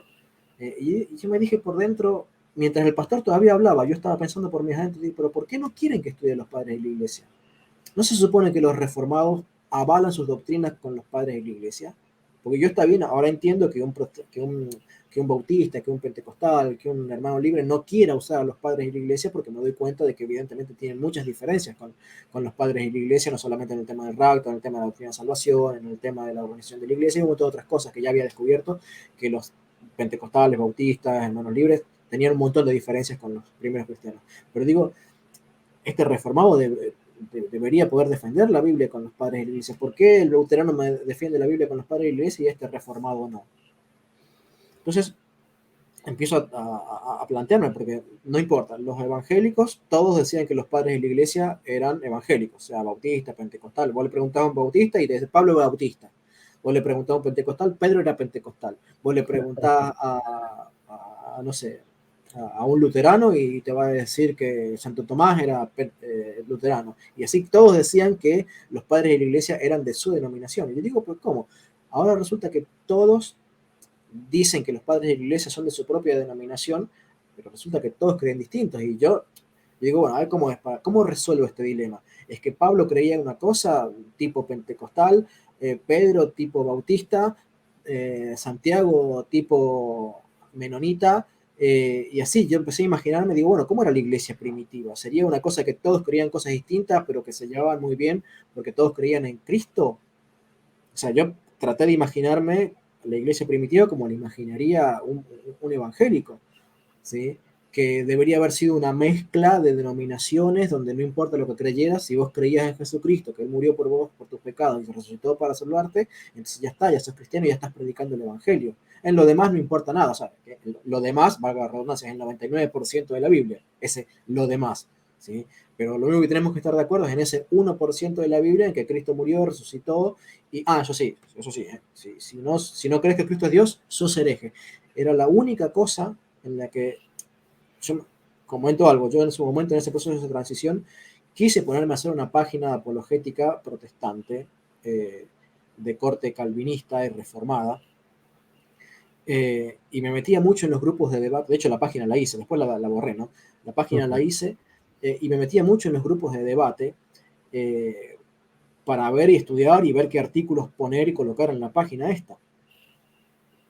Ya se venía perfilando que yo tenía ese espíritu apologético, ¿no? Sí. Y en uno de esos debates aparece un antitrinitario, ahí en Facebook. Y otro de los chicos que estaba discutiendo con él le dijo, pero vos sos un hereje, algo así como esto, vos sos un hereje y estoy seguro que también Leonardo cree que sos un hereje. ¿No es cierto, Leonardo? Es la primera vez que me preguntaba alguien en toda mi vida, en todos mis 18 años de protestante, que yo emitiera un juicio, o si alguien era un hereje o no. Y digo, pero yo ni siquiera sé bien qué es ser un hereje. O sea, enseño en seminarios bíblicos, pero ni siquiera tengo claro qué es ser un hereje. Porque he leído la palabra herejía ahí en Gálatas 5, 18, 19, 20, que dice que los herejes no entrarán en el reino de los cielos, en la traducción de Reina Valera. Pero yo no sé exactamente qué es un hereje, porque yo creo que todos con creer en Cristo entran al cielo. ¿Qué es un hereje? Yo me acuerdo que tenía que escribir sí o no, y me sudaban las manos. Porque tener que enfrentarme a esa palabra herejía fue tremendo. Entonces, es como que me causó un shock. Yo digo, caray, esto yo no lo sabía, es un tema que no manejo. No me acuerdo qué respondí en esa época, pero como que fue un shock tener que enfrentarme a la palabra herejía seriamente, porque nunca antes me había topado con un antitrinitario, ¿sí? Y bueno, después de haber leído los libros protestantes que hablaban de la historia de la iglesia, sabía que los padres de la iglesia le habían llamado hereje a absolutamente todos los antitrinitarios. Después me enteraría que no solamente los antitrinitarios, ¿no? Pero tenía claro en ese entonces que les habían llamado hereje, pero me costaba asumir la responsabilidad de saber que realmente estaba hablando con una persona que profesaba una fe herética. Eso me costó un montón, un montón. No sé si querés hacer una pregunta antes de seguir avanzando. Sí, es bastante normal que te encuentres a todo este tipo de personas, ¿verdad? Que niegan la Trinidad, sobre todo toda esta gente que, que creen en esas doctrinas judaizantes, ¿verdad? Y niegan totalmente, ellos tranquilamente pueden decirle que la Trinidad pues, es el diablo, por decirte algo, ¿no? Tal como creen los testigos de Jehová. Ellos dicen que la Trinidad pues, es el diablo. Y, y eso, hay doctrinas como esa que te chocarían bastante, y es interesante que tú siendo aún protestante, pues te chocara que otro protestante tuviera una idea totalmente opuesta a lo que en teoría debería ser lo correcto. Pero no sé si en aquel momento tenías conciencia de que si una persona es hereje, ¿quién declara a esa persona hereje? ¿O con qué o con quién tienes que comparar tú la doctrina para poder declarar a alguien hereje? Porque yo puedo decir eh, que la Trinidad no existe y soy un hereje. Tú niegas que el bautismo de niños es inválido, eres hereje, pero ¿quién es la autoridad que determina que una persona que no crea en la Trinidad o niegue el pecado original sea hereje? Debe de haber una autoridad por encima de la Escritura, porque todos dicen eh, regirse por la Biblia, pero todos creen en cosas diferentes. O sea, debe de haber, por fuerza, no puede ser de otra manera, una autoridad que, mediante la Biblia y también por su autoridad, como estamos diciendo, y su magisterio, determine cuál es la ortodoxia de la enseñanza, la ortodoxia de doctrina. Y no sé si en ese caso te lo preguntaste alguna vez. ¿Quién determina o qué autoridad determina que una persona sea hereje o no? Porque no puede ser mi opinión, sino que debe ser eh, eh, una autoridad por encima, bueno, no por encima, porque la iglesia no está por encima de la Biblia, pero sí que determine que es correcto o no es correcto. Bueno, en ese entonces yo todavía tenía una mentalidad protestante eh, y peor, una mentalidad no jerárquica. Por eso es que yo me sentía como tan desamparado para contestar a esa pregunta. Yo digo, ¿quién soy yo para decir que alguien es hereje? O sea, ¿qué soy yo? Está bien, yo puedo conocer mucho, puedo conocer poco, eso depende de con quién me compares, pero ¿quién soy yo para decir que una persona es hereje? Porque si yo digo que una persona es hereje, estoy afirmando que esa persona no puede entrar al cielo, porque la Biblia dice que los herejes no heredarán el reino de los cielos. Fue como un planteo revolucionario en mi mente, porque al no chocarme contra esa realidad de tener que llamarle a alguien hereje o no, no me lo había hecho ese planteo seriamente. Eh, lo cierto es que, bueno, todas estas cosas me empezaron a llevar de a poco a ver la necesidad de, de decir, bueno, está bien, pero si alguien llama hereje a alguien es porque realmente tiene que estar muy convencido de Así que es. hay una verdad, y que esa verdad no la podés agarrar y decir, bueno, verdad, versión A, versión B, versión C, versión D, ¿sí? Entonces, yo me consideraba una persona que creía en la verdad absoluta, pero me di cuenta de que creía creer en una verdad absoluta, pero en realidad creía en una verdad absoluta solamente de nombre, pero relativa en la práctica, porque creía que yo podía tener la verdad como bautista, vos como pentecostal, y vos como luterano, y vos como presbiteriano, y todos decimos predicar la verdad porque la Biblia dice que la iglesia predica la verdad, pero en realidad yo estoy dándome cuenta que lo que vos enseñás no es cierto, porque vos decís que esta doctrina es apostólica y resulta que tiene 200 años, vos decís que no hay que bautizar niños porque nadie enseñó el bautismo de niños antes, y me doy cuenta que vienen los luteranos y te muestran en la cara, no, mira, tal y tal y tal y tal, bautizaban niños. O sea, me di cuenta de que muchos de los que proclamaban decir la verdad, en realidad no la predicaban a la verdad. Pero eso sí, todos decían predicar la misma verdad que los padres de la iglesia. Digo, pero si todos proclaman decir la misma verdad que los padres de la iglesia, ¿por qué nadie proclama la misma verdad?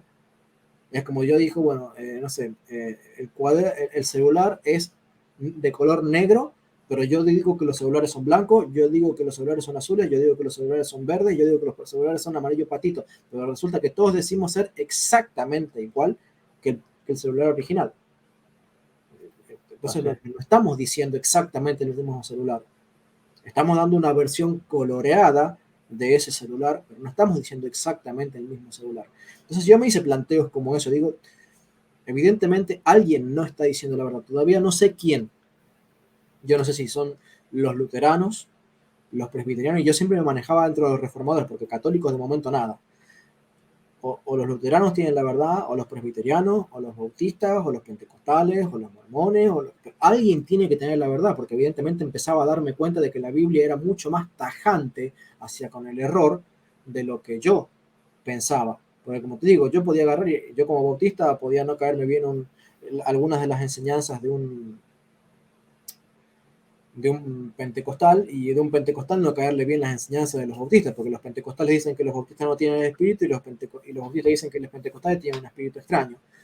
Entonces, bueno, sí, está bien todo eso, pero no nos llamamos herejes entre nosotros, nos llamábamos hermanos, a regañadiente, medio con el ceño fruncido, así medio raro, pero nos llamábamos hermanos.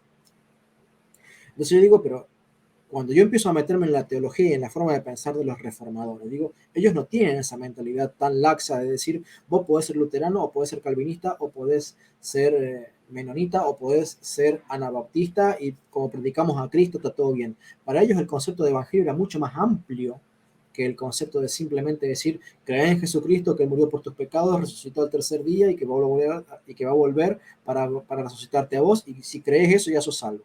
Yo me di cuenta que el concepto de la palabra evangelio para un reformador era mucho más amplio, abarcaba mucho más que el simple hecho de 4 o 5 verdades acerca de Jesucristo, su muerte y su resurrección. O sea, me di cuenta que había un concepto diferente, que los pentecostales y bautistas, por ejemplo, llamaban evangelio a una cosa y los reformadores llamaban evangelio a otra.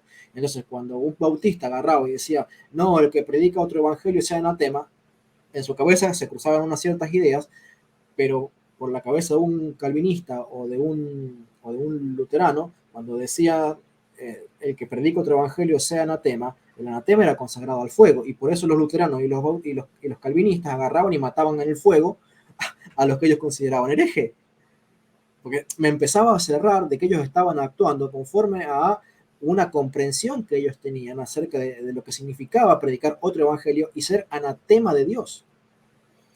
Así es. Lo cierto es que empiezo a decir, bueno, está bien, yo no sé quién tiene la razón, porque leo literatura luterana, y son capaces de convencerte y justificarte con estos 500 versículos que su doctrina es correcta. Leo a los presbiterianos y tienen 400 versículos en común con los luteranos, pero otros 100 versículos que son distintos, que los luteranos no mencionan. Agarro y me voy a los pentecostales, y los pentecostales tienen 200 versículos en común con los luteranos, pero tienen 300 versículos de diferencia.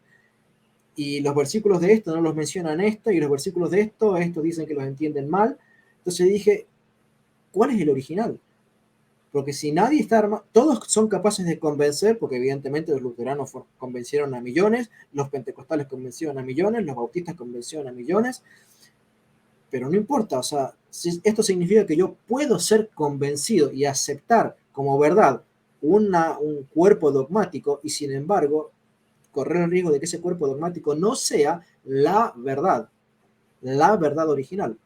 ¿Se entiende? Me di cuenta que las personas podíamos estar convencidas y creer que nuestro evangelio, entre comillas, era completamente coherente, y sin embargo haber un montón de personas que tenían un evangelio completamente diferente, pero que estaban convencidos de que su doctrina era verdadera, que era coherente, que era la mejor interpretación posible de la Biblia, y que lo mismo iba a decir el otro grupo allá lejano que agarraba y decía que Cristo no era Dios, y que Dios Dios una vez fue humano, y que nosotros una vez nos vamos a transformar en padres y ser creadores como lo fue Dios, como en la enseñanza de los mormones.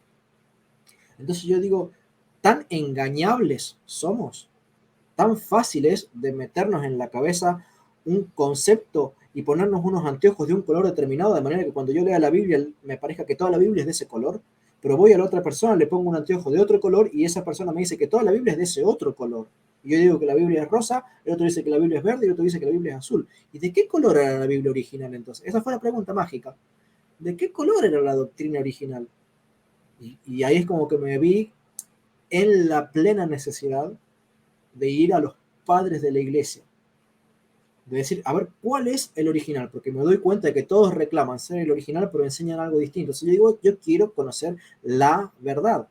Quiero conocer la verdad, porque me doy cuenta que la Biblia me enseña que solamente puede haber una única iglesia con un único credo, una única fe, un único bautismo, un único concepto del Padre, un único concepto del Señor, un único concepto del Espíritu Santo y una misma esperanza. Lo dice Exacto, explícitamente la Biblia. Solo puede exacto. haber una iglesia. No me importa si me tengo que hacer mormón. Y te repito, perdón, no sé, no, ni en el asomo estaba por ahí ser católico, pero yo digo, tengo que hacerme algo y defenderlo a muerte, porque o mormón, o pentecostal, o bautista, o luterano, o calvinista, solamente puede haber una iglesia que predique la verdad y las otras tienen que ser falsas. No Así sabía es, todavía que la verdadera era la católica, pero yo empecé a darme cuenta de ese pensamiento bíblico. así es. Acabas de citar Efesios capítulo 4, ¿verdad? Un solo cuerpo, en referencia a la iglesia, un solo bautismo, un solo Señor. Yo creo que ese capítulo de Efesios, yo creo que debe de ser dramático para un protestante, porque cuando un protestante mira a su alrededor, ve una gran amalgama de iglesias, un mundo, un océano de iglesias, ¿verdad? Pero es que la Biblia dice que solo hay una iglesia, hay un solo bautismo, así como hay un solo Señor. O sea, si hay un solo un Señor, pues debe de haber solamente una iglesia. El Señor es la cabeza. Esa cabeza tiene un cuerpo. O sea, esa cabeza no puede tener 70.000 cuerpos. Esa cabeza debe de corresponder a un cuerpo, que es la iglesia. Y esa iglesia, fundada pues, por el mismo Señor, Él la quería y Él y la fundó para traer la salvación al mundo a través de, de, todos los siglos, ¿verdad? Salvó a los que antes que Él viniera, a los que vivieron durante su época y esa salvación es hasta que Él venga, ¿verdad? Pero esa iglesia que él fundó es la abanderada de la verdad. Es la abanderada, es la que hace ese trabajo al Señor. El Señor ascendió a los cielos, pero dejó una iglesia, que esa iglesia se tuvo que extender por el mundo. Esa iglesia no apareció mágicamente alrededor del mundo, sino que esos primeros obispos de la iglesia iban en chancleta y con túnica y no eran tan, digámoslo así, tan ricos como esos pastores que suelen aparecer por ahí por televisión, ¿verdad? Se andaban caminos y caminos para predicar el Evangelio y esa verdad dejada por Cristo en su iglesia. No dejó una verdad repartida. Aquel tiene un poquito de verdad, el pentecostal, el mormón tiene otro trocito de verdad, sino que debe de haber una iglesia que sea la verdad. Y esa verdad tiene que haber perdurado y esa iglesia igual debe de haber perdurado desde el siglo I hasta hoy.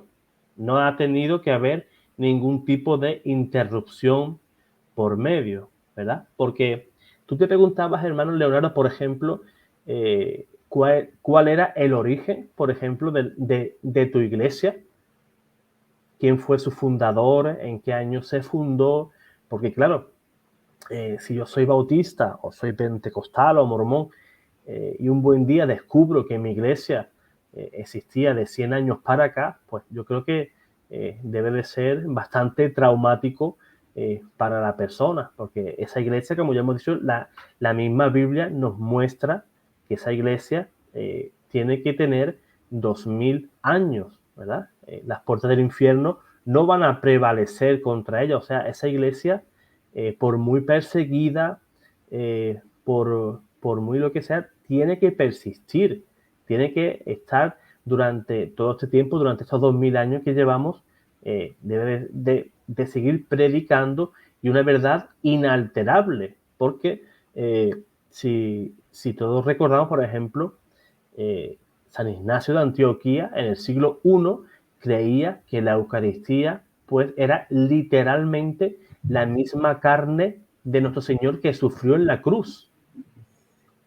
Eso mismo lo creemos hoy en día nuestros hermanos católicos que nos están viendo, y Leonardo y yo creemos que esa carne, después de la consagración, es de manera literal, ¿verdad? Ocurre la transubstanciación, esa palabra que no les gusta a los hermanos no católicos, ¿verdad? La transubstanciación, y creemos que esa carne, ese pan y ese vino es la sangre y el cuerpo de nuestro Señor. O sea, lo que hoy cree un católico, lo creía un católico en el siglo X, en el siglo VII, en el segundo siglo, en el primer siglo, por supuesto. Y esa verdad ha tenido que estar, ¿verdad?, expuesta. Pero esa verdad, como dice San Pablo, se debía de confiar a hombres capaces de enseñar a otros hombres, esos hombres que enseñaran a otros hombres, y así, de una manera ininterrumpida hasta hoy.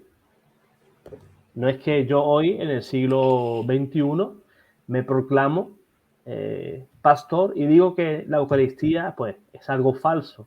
Pues si hacemos una radiografía de esos 21 siglos hacia atrás, vemos que durante 21 siglos los cristianos, católicos por supuesto, creíamos en la presencia real de nuestro Señor.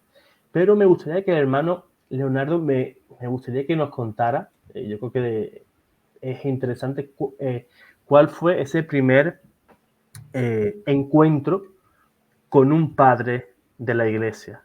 ¿Cuál fue el padre de la iglesia que te motivó, por decirlo de alguna manera, a estudiar la fe? ¿Cuál fue el que te impactó? Bueno, puedo decir que hubo uno que me impactó más que otros, que fue San Ignacio de Antioquía, pero no sé si fue el que me motivó, porque yo la patrología, que es así como se llama el estudio de los padres de la iglesia, la patrología y la patrística, uno estudia los escritos y la teología, y otro estudia la biografía de los padres de la iglesia. Yo había empezado a leer libros de patrística y de patrología para tratar de tener en claro quiénes eran, cómo se llamaban y en qué momento de la historia habían vivido cada uno de los diferentes padres de la iglesia.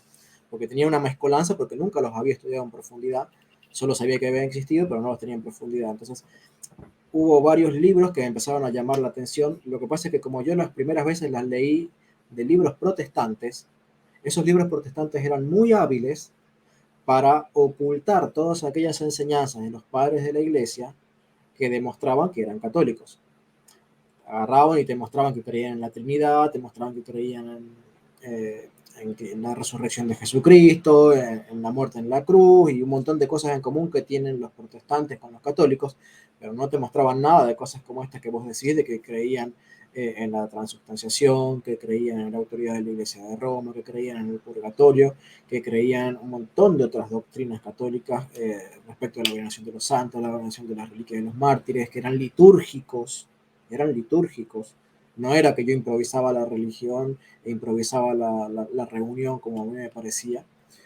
Eh, entonces, no puedo decir que hubo uno que de repente ese autor me llevó al resto de los padres de la iglesia, sino que fue el deseo de decir, bueno, a ver, quiero comprender cómo fue la iglesia en los primeros siglos. Empecé literalmente un estudio sobre los primeros siglos, comenzando por tratar de poner en orden los nombres.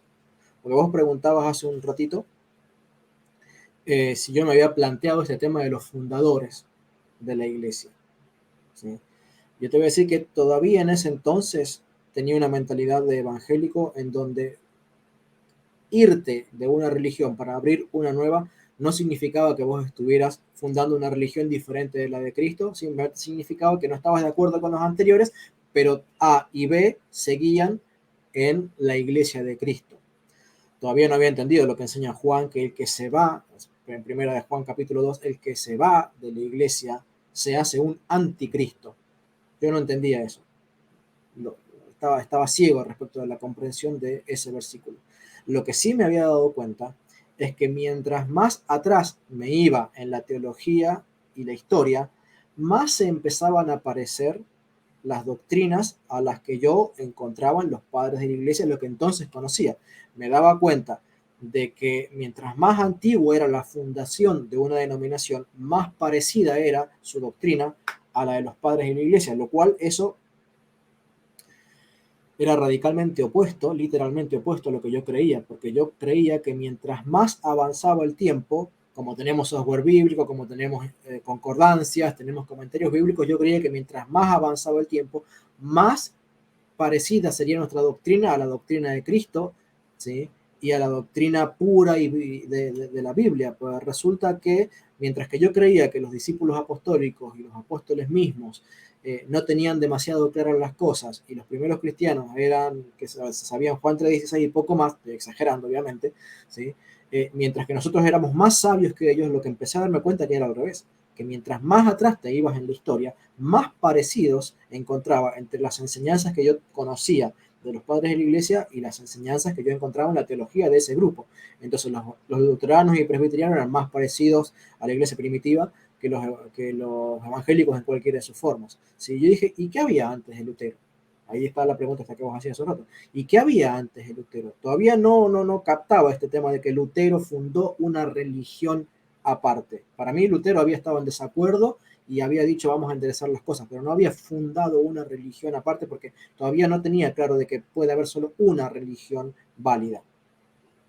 Lo cierto es que creía y estaba convencido de que tenía que ir a los orígenes. Empecé a ponerlas por orden, estudiando los libros de patrología, pero de nuevo, libro de patrología bautista o libro de patrología luterano y dicen cosas distintas, porque uno dice que eran jerárquicos y bautizaban niños y el otro dice que no eran jerárquicos y no bautizaban niños. Digo, pero ni entre los libros de patrología se ponen de acuerdo. Se supone que todos van y estudian a los primeros cristianos, pero ni entre los libros de patrología se ponen de acuerdo. Entonces dije, bueno, basta de libros. O sea, empecé a descubrir que había como muchas mentiras y falsedades y especulaciones y cosas que no podían ser ciertas ni a la luz de la Biblia y ni incluso a la luz de la lógica. No puede haber dos verdades y que entre esas verdades digan lo contrario. Una de las dos necesariamente tiene que ser mentira. Entonces dije, bueno, vamos a ir directamente a los padres de la iglesia. Tuve la idea de agarrar y decir, bueno, a ver, buscar compilado de doctrina de los padres de la iglesia, a ver qué creían los padres de la iglesia. Y me encontré con unos compilados de teología de los padres de la iglesia, donde agrupaban temáticamente qué creían los padres de la iglesia respecto de esto, qué creían respecto de esto, y quiénes lo habían hecho, protestantes. Protestantes que se habían salido del protestantismo para formar parte de estos grupos más radicalizados, anabautistas, menonitas, que ellos sí citaban a los padres de la iglesia y citaban mucho de los padres de la iglesia, pero sin haberse hecho católicos. Claro, no te citaban nada de María, no te citaban nada de la autoridad de Roma, no te citaban nada de otras cosas, pero sí te decían, mira, la Biblia tiene que tener los deuterocanónicos porque los padres de la iglesia usaban los deuterocanónicos. ¿Qué? Yo abrí los ojos así cuando leí eso, porque te mostraban a los padres de la iglesia citando a los libros deuterocanónicos como inspirados, y yo dije, pará, yo no creo que estos libros sean inspirados, pero resulta que los padres de la iglesia sí creían que estos libros eran inspirados. Y digo, ¿por qué los otros libros de patrología de los protestantes no me enseñaron nada de eso? ¿Por qué nunca ningún protestante me dijo que los padres de la iglesia creían en la inspiración de los libros deuterocanónicos? Por mencionar algo, empecé a ver que apoyaban que tenía que existir una tradición apostólica, mientras que a mí la tradición apostólica no, solo escritura. Claro, ese era otro de los puntos de diferencia entre los luteranos y los reformadores de los luteranos. Y así, un tema, otro, hasta que empezaron a citar algunos temas de San Justino, mártir, y él citaba la Eucaristía diciendo que es el cuerpo de Cristo. ¿Cómo es eso? Yo no sé si al día de hoy los anabaptistas y los menonitas creerán en algo similar a la transubstanciación o a la consubstanciación. Pero citaban a San Justino Mártir hablando de que que la hostia era consagrada y se convertía en el cuerpo y la sangre de Cristo. ¿Cómo es eso? Esto es católico. Yo no conocía nada de la Iglesia Católica, pero cero, nada, nada, nada, porque nunca había leído un libro católico. Lo único que yo sabía de los libros católicos es de 2 o 3 libros anticatólicos, libros protestantes anticatólicos que enseñaban a refutar la doctrina católica. Eso es todo lo que yo conocía del catolicismo. Y por esos libros anticatólicos, yo sabía que los católicos creían en la transubstanciación, que creían en el Papa, que creían en la autoridad de Roma, en los deuterocanónicos y todo eso, porque yo jamás había leído el catecismo, jamás había escuchado un solo mensaje del católico. Nada, de nada, de nada. Entonces dije, ajá, o sea, ahora resulta que vienen los menonitas y los anabaptistas y otros grupos así más radicalizados que encima eran antitrinitarios. Estos grupos eran antitrinitarios. Y ahora resulta que ellos están diciendo que ninguno de los reformadores, que todos los reformadores son herejes. Yo digo, pará, como si fuera poco que ya los reformadores decían que otros reformadores eran herejes. Ahora resulta que esta segunda camada de reformadores dice que todos los otros reformadores salidos de Lutero son herejes porque enseñan esto, niegan esto, otro, niegan esto, otro. Y digo, pará, yo estoy buscando compilados de los padres de iglesia, pero sigue habiendo grupos que dicen que los padres de iglesia son de ellos y sin embargo siguen luchando por decir los padres de iglesia creían lo que yo digo.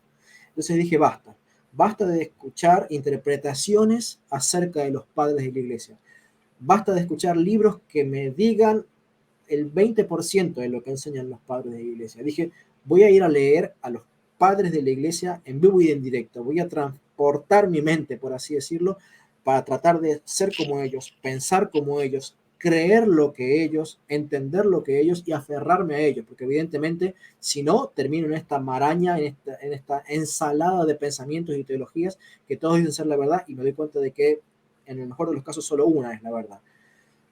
Entonces, cuando voy a los padres de la iglesia y empiezo a toparme con estas otras doctrinas, como te digo, la autoridad de Roma, bueno, obviamente la deidad de Cristo, la transubstanciación, que el martirio te libraba del purgatorio, obviamente el purgatorio, aunque no lo llamaban purgatorio porque ese es un nombre tardío, pero el concepto ya estaba enseñado, el tema del nombre de la iglesia católica, o sea, que le llamaban católica desde el siglo primero, el nombre de Iglesia Católica, la tradición apostólica, la asociación apostólica, esto que vos me hablabas hace rato, ¿no? De que ellos sí agarraban y decir, mirá, si una religión es fundada después de la católica, no puede ser la religión de Cristo.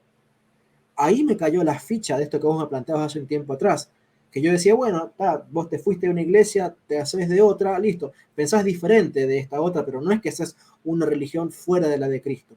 Cuando yo entendí esto que decían de que vos no podías fundar ninguna religión fuera de la católica y que enseñaban que solo en la religión católica podía ser salvo, ahí entendí primera de Juan capítulo 2, cuando Juan dice, el que se va de la iglesia se hace un anticristo, se convierte en un enemigo de Cristo, se convierte en la cizaña sembrada por el maligno, como enseñaba la parábola del sembrador, ¿no es cierto?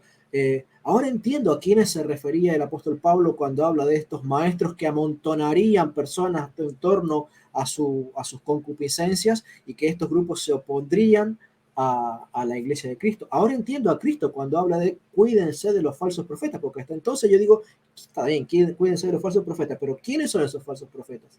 Está bien, Pablo habla de maestros que se van a salir de la iglesia y que van a amontonar personas en torno a sus propias concupiscencias, formando lo que hoy le llamamos denominaciones. Pero ¿quiénes eran? ¿Y quiénes eran estos anticristos de los que habla Juan?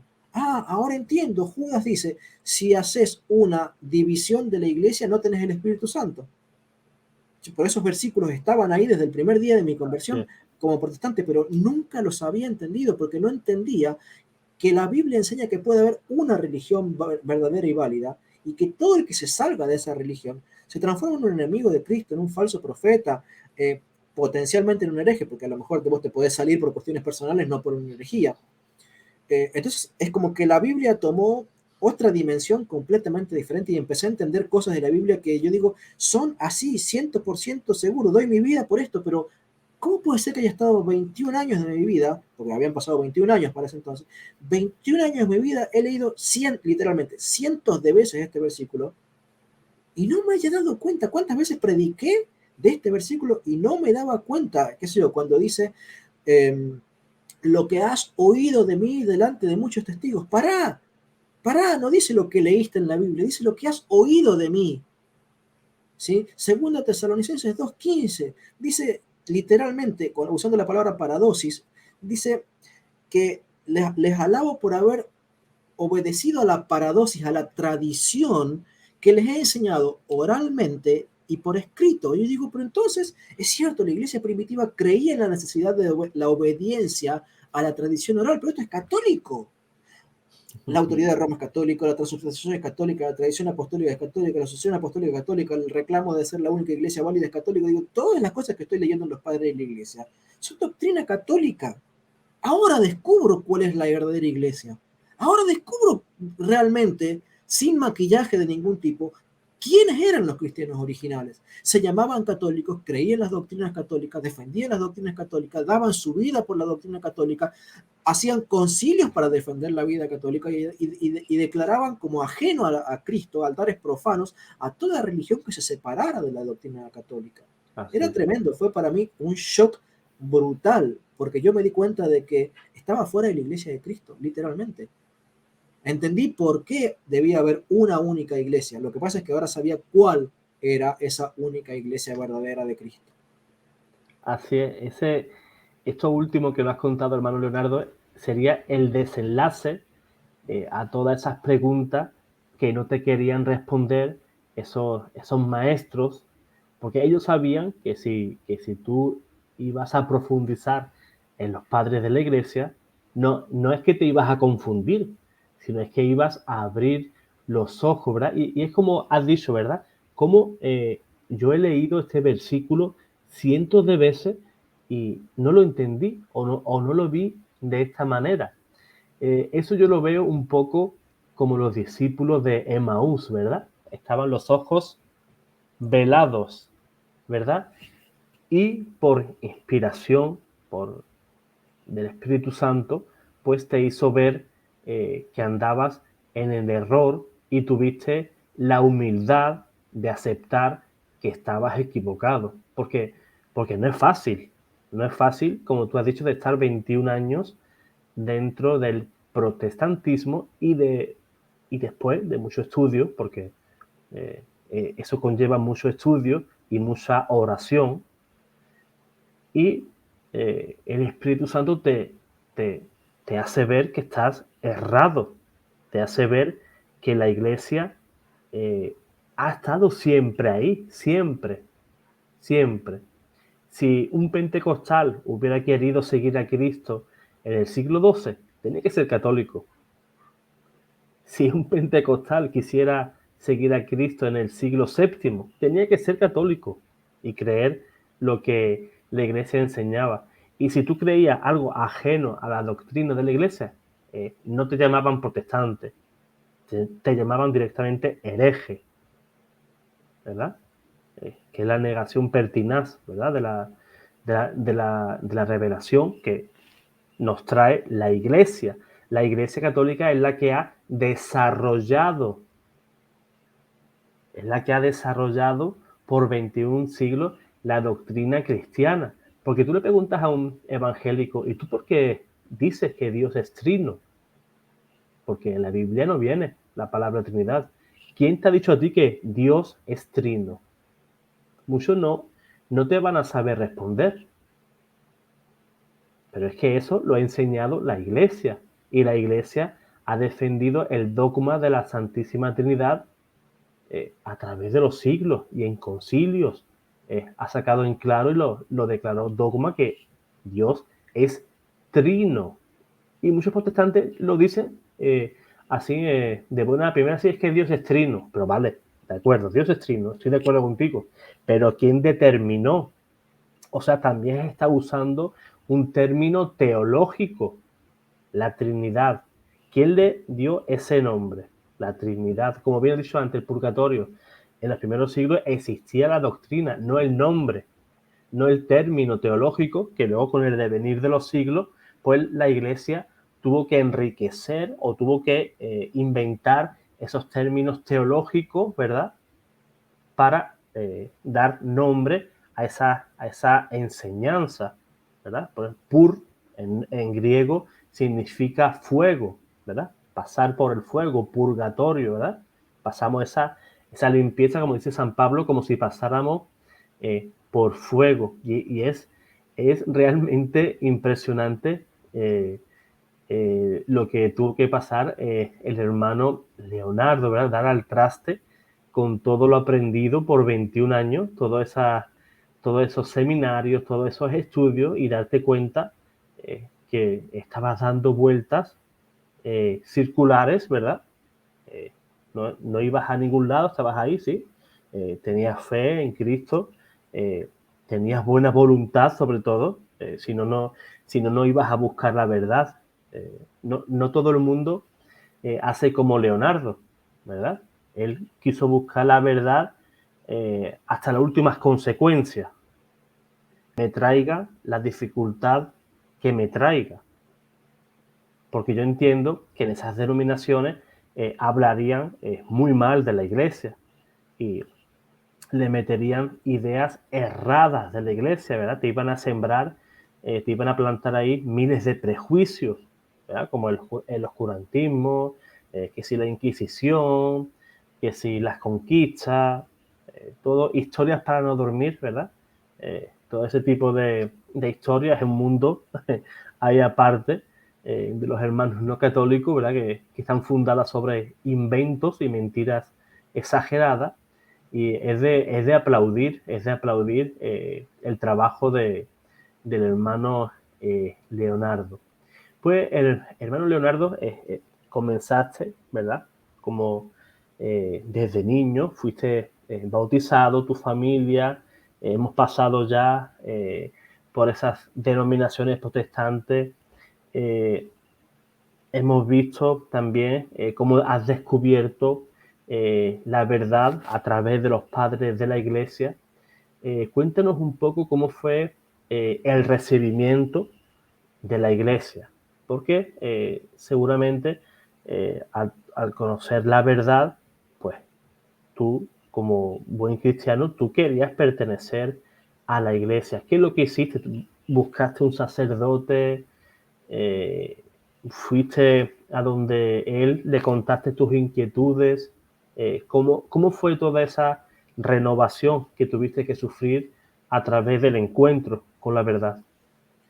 Bueno, para cuando yo empiezo a descubrir estas doctrinas católicas en lo que leía, fue la primera vez en mi vida que empecé a buscar algo, sea en YouTube o en internet o lo que fuera, por la palabra católico. Nunca había tratado de leer nada católico. Para mí eran, no sé si decir que eran la gran ramera, porque tampoco me atrevía a ser tan categórico, ¿no? Pero lo cierto es que nada de todo este proceso fue de la mano de un libro católico. Así como en protestante me convertí en un 95% por el estudio de la Biblia, sin ningún maestro que me enseñara prácticamente más que explicarme la resurrección de Cristo, la muerte de Cristo en la cruz y estas cosas. Para hacerme católico fue con la Biblia y con los sucesores de aquellos que escribieron la Biblia. Entonces, cuando ellos me enseñaron cómo debía interpretar la Biblia, puedo decir que la Biblia y los maestros y los primeros maestros de la Biblia, porque un pentecostal dice, y bueno, Leo, pero vos, la tradición, y vos, está bien, para, tranquilo. ¿Y quién te enseña y quién te dice que tu maestro sabe más que un discípulo del apóstol Pablo o que un discípulo del apóstol Juan? ¿Por qué yo tengo que creerle a tu pastor o a cualquiera de estos libros que tengo acá atrás y no puedo creerle a los que dieron su vida por Cristo y que Cristo mostró gloriosamente con sus martirios, que eran hombres completamente aprobadísimos por Dios en su doctrina y teología y piedad? Como por ejemplo San Policarpo, San Faustino Mártir, San Ireneo de Lyon, San Ignacio de Antioquía, San Clemente Romano, etcétera, etcétera, etcétera, etcétera. Entonces, cuando yo me doy cuenta de esto y empiezo a darme cuenta, son católicos. Y yo digo entonces, bueno, ¿y qué pasa con la Iglesia Católica hoy? Tengo que empezar a buscar. Entonces, no empecé a buscar todavía sacerdotes. Empecé a buscar apologistas católicos en YouTube que me explicaron la doctrina católica, y me encuentro, por ejemplo, entre muchos, con Frank Morera, creo que fue el primer apologista con el que me encontré, en un video que él tiene muy famoso sobre el tema de los concilios, tiene uno sobre los concilios y otro sobre los padres de la iglesia, que me confirmó lo que yo sospechaba. Caray, Frank Morera está diciendo que la Iglesia Católica cree esto, y justamente es esas cosas las que yo estoy descubriendo que creen los padres de la Iglesia. Empecé a trazar por primera vez un vínculo real y con pruebas de que la Iglesia Católica estuviera enseñando esto que yo creía que era de la Iglesia Católica. Porque, como te digo, a mí no me sacaron los católicos de la Iglesia protestante. Los protestantes me fueron llevando de la oreja fuera de la iglesia protestante hasta los padres de la iglesia, hasta que descubrí que los padres de la iglesia eran católicos. Recién entonces, ¿no?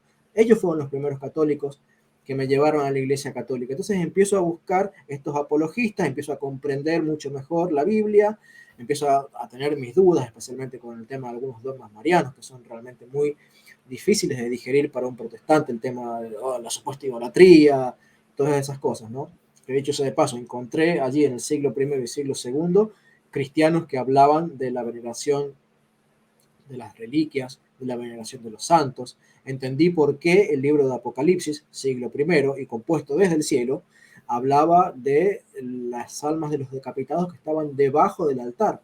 Porque claro, era costumbre de la Iglesia Católica del siglo I que los huesos de los mártires se colocaban como fundamento del altar donde luego se consagraba el cuerpo de Cristo. Entonces empecé a darme cuenta que para este tema de la supuesta idolatría no es tan idolatría. Puede haber idolatría, como también puede haber en un protestante que agarre y idolatra el dinero, ¿sí? O idolatra, no sé, la televisión, o idolatra a sus hijos, o sea, porque el concepto de idolatría sigue vigente en el Nuevo Testamento, pero no era tan como lo planteaban los protestantes. Que la iglesia primitiva sí hacía la distinción entre venerar y adorar. Entonces yo empecé a quedarme como más tranquilo y como motivado a realmente decir, bueno, está bien, entonces la Iglesia Católica no es tan mala, no es tan idólatra como yo pensaba, y bueno, vamos a ir ahí con 1.500 millones de miedos y montones de fantasmas a mi alrededor, planteándome todo tipo de dudas y prejuicios que todavía tenía. Entonces empecé a visitar un sacerdote, le llevé un documento como de 15, no era un documento, lo tenía en la tablet, como de 15, 20 carillas llenas de preguntas, y por qué esto, y por qué esto otro, y qué pasa con esto, y este versículo. Pero claro, yo me imaginaba que cualquier sacerdote iba a poder responderme eso. Me doy cuenta de que no todos los sacerdotes estaban tal vez capacitados para ponerse a responder dudas tan preguntas como las que les puede hacer un protestante capacitado, ¿sí? O un pastor. Me di cuenta de que los sacerdotes no siempre estaban completamente preparados para responder a esas dudas. Entonces, si bien charlo un par de veces con un sacerdote, me derivan a otro sacerdote que era profesor de un seminario. Entonces, él me da un poco más de respuestas a algunas preguntas, pero resulta que ese sacerdote se tiene que ir a un viaje misionero. Y por esos días viene mi mamá acá a Buenos Aires y yo le empiezo a predicar. Le empiezo a mostrar, le imprimí una carpetita como de 40 carillas con un montón de las citas bíblicas que yo había leído, de las citas, perdón, patrísticas y bíblicas que yo había leído, y le empecé a predicar. Y mi mamá se tenía que volver, y este sacerdote con el que yo estaba hablando todavía no volvía. Mi mamá vive en San Luis. Ya mi mamá se volvía a San Luis y este sacerdote todavía no volvía de su viaje misionero. Entonces yo digo, no quiero que se vaya mi mamá de vuelta a San Luis y que no tenga la posibilidad de hablar con un sacerdote. Entonces buscamos con mi esposa otro sacerdote, porque mi esposa también medio a regañadientes, pero iba entendiendo de a poco las cosas.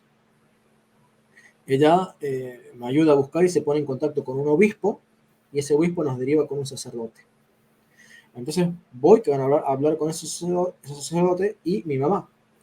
Y ese sacerdote le dice a mi mamá, pero no hace falta que te hagas católico, porque entre los protestantes te puedes salvar. Te va a costar mucho más, porque bueno, como no tenemos los sacramentos, qué sé yo, pero bueno, también te puedes salvar entre los protestantes. Yo en mi cabeza decía, pero ¿cómo puede ser que le esté diciendo eso si los padres de la iglesia enseñaban todo lo contrario? Decían, fuera de la iglesia católica no te podías salvar y que no podías irte de la iglesia católica ni permanecer fuera de la iglesia católica, porque la única que te daba los medios para salvarte era la iglesia católica, estando en la iglesia católica.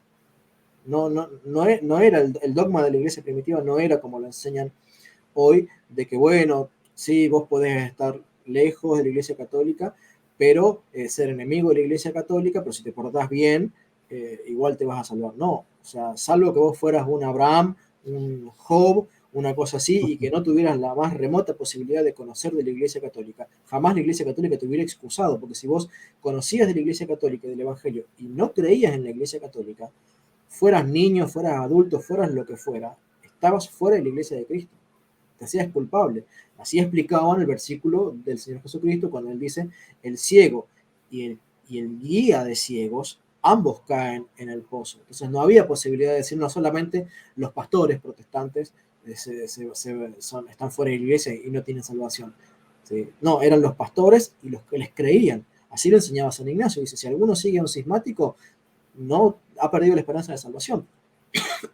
Digo, entonces, ¿cómo puede ser que este sacerdote le esté diciendo a mi mamá, a quien le acabo encima de decir que tiene que hacerse católica y mostrarle los escritos de los padres de la iglesia y las citas bíblicas, y que le esté diciendo que igual se va a poder salvar, pero le está... Entonces nos fuimos con mi mamá, no sé qué habrá pensado, pero yo me fui completamente turbado de esa reunión porque me di cuenta de que ese sacerdote estaba enseñando algo completamente diferente. Digo, ¿cómo puede ser que haya un sacerdote católico que no enseña la doctrina católica? Yo no entendía eso, yo pensaba que dentro de la iglesia católica todos iban a enseñar lo mismo. Entonces mi esposa me empezó a ver mal porque mis amigos, los bautistas, me habían abandonado todos, los que habían sido mis mejores amigos cuando yo era hermano libre, me habían abandonado, me habían expulsado de su casa, me habían maldecido, me habían llamado idólatra, me habían insultado. Bueno, no quiero decir la cantidad de cosas que tuve que ligar de mis queridos por hacerme católico. Lo cierto es que digo, he sido abandonado por todos, poco falta que hasta por mis propios padres y familia, que faltó así. Y resulta que este sacerdote me dice que todo fue en vano, que no había que hacer esto, que no había que hacerse católico. Entonces entré en un estado de crisis. Y mi esposa me empezó a ver mal, triste, angustiado, muy desanimado, y me dice, ¿por qué no contactás a José Plasencia? Que José Plasencia era uno de estos apologistas que yo he estado viendo mucho en internet, porque él también había sido pastor bautista, también durante más o menos 20 años, y aunque él no se había convertido por los padres de la iglesia, había leído algunas cosas de los padres de la iglesia. Entonces me dice mi esposa, escribile. Él le escribe, ella le escribe, perdón, a José, yo me pongo en contacto yo le escribo, perdón, a José, y le explico mi situación, y José se pone a buscar en internet y encuentra el blog del padre Javier Olivera Rabasi, acá en la Argentina.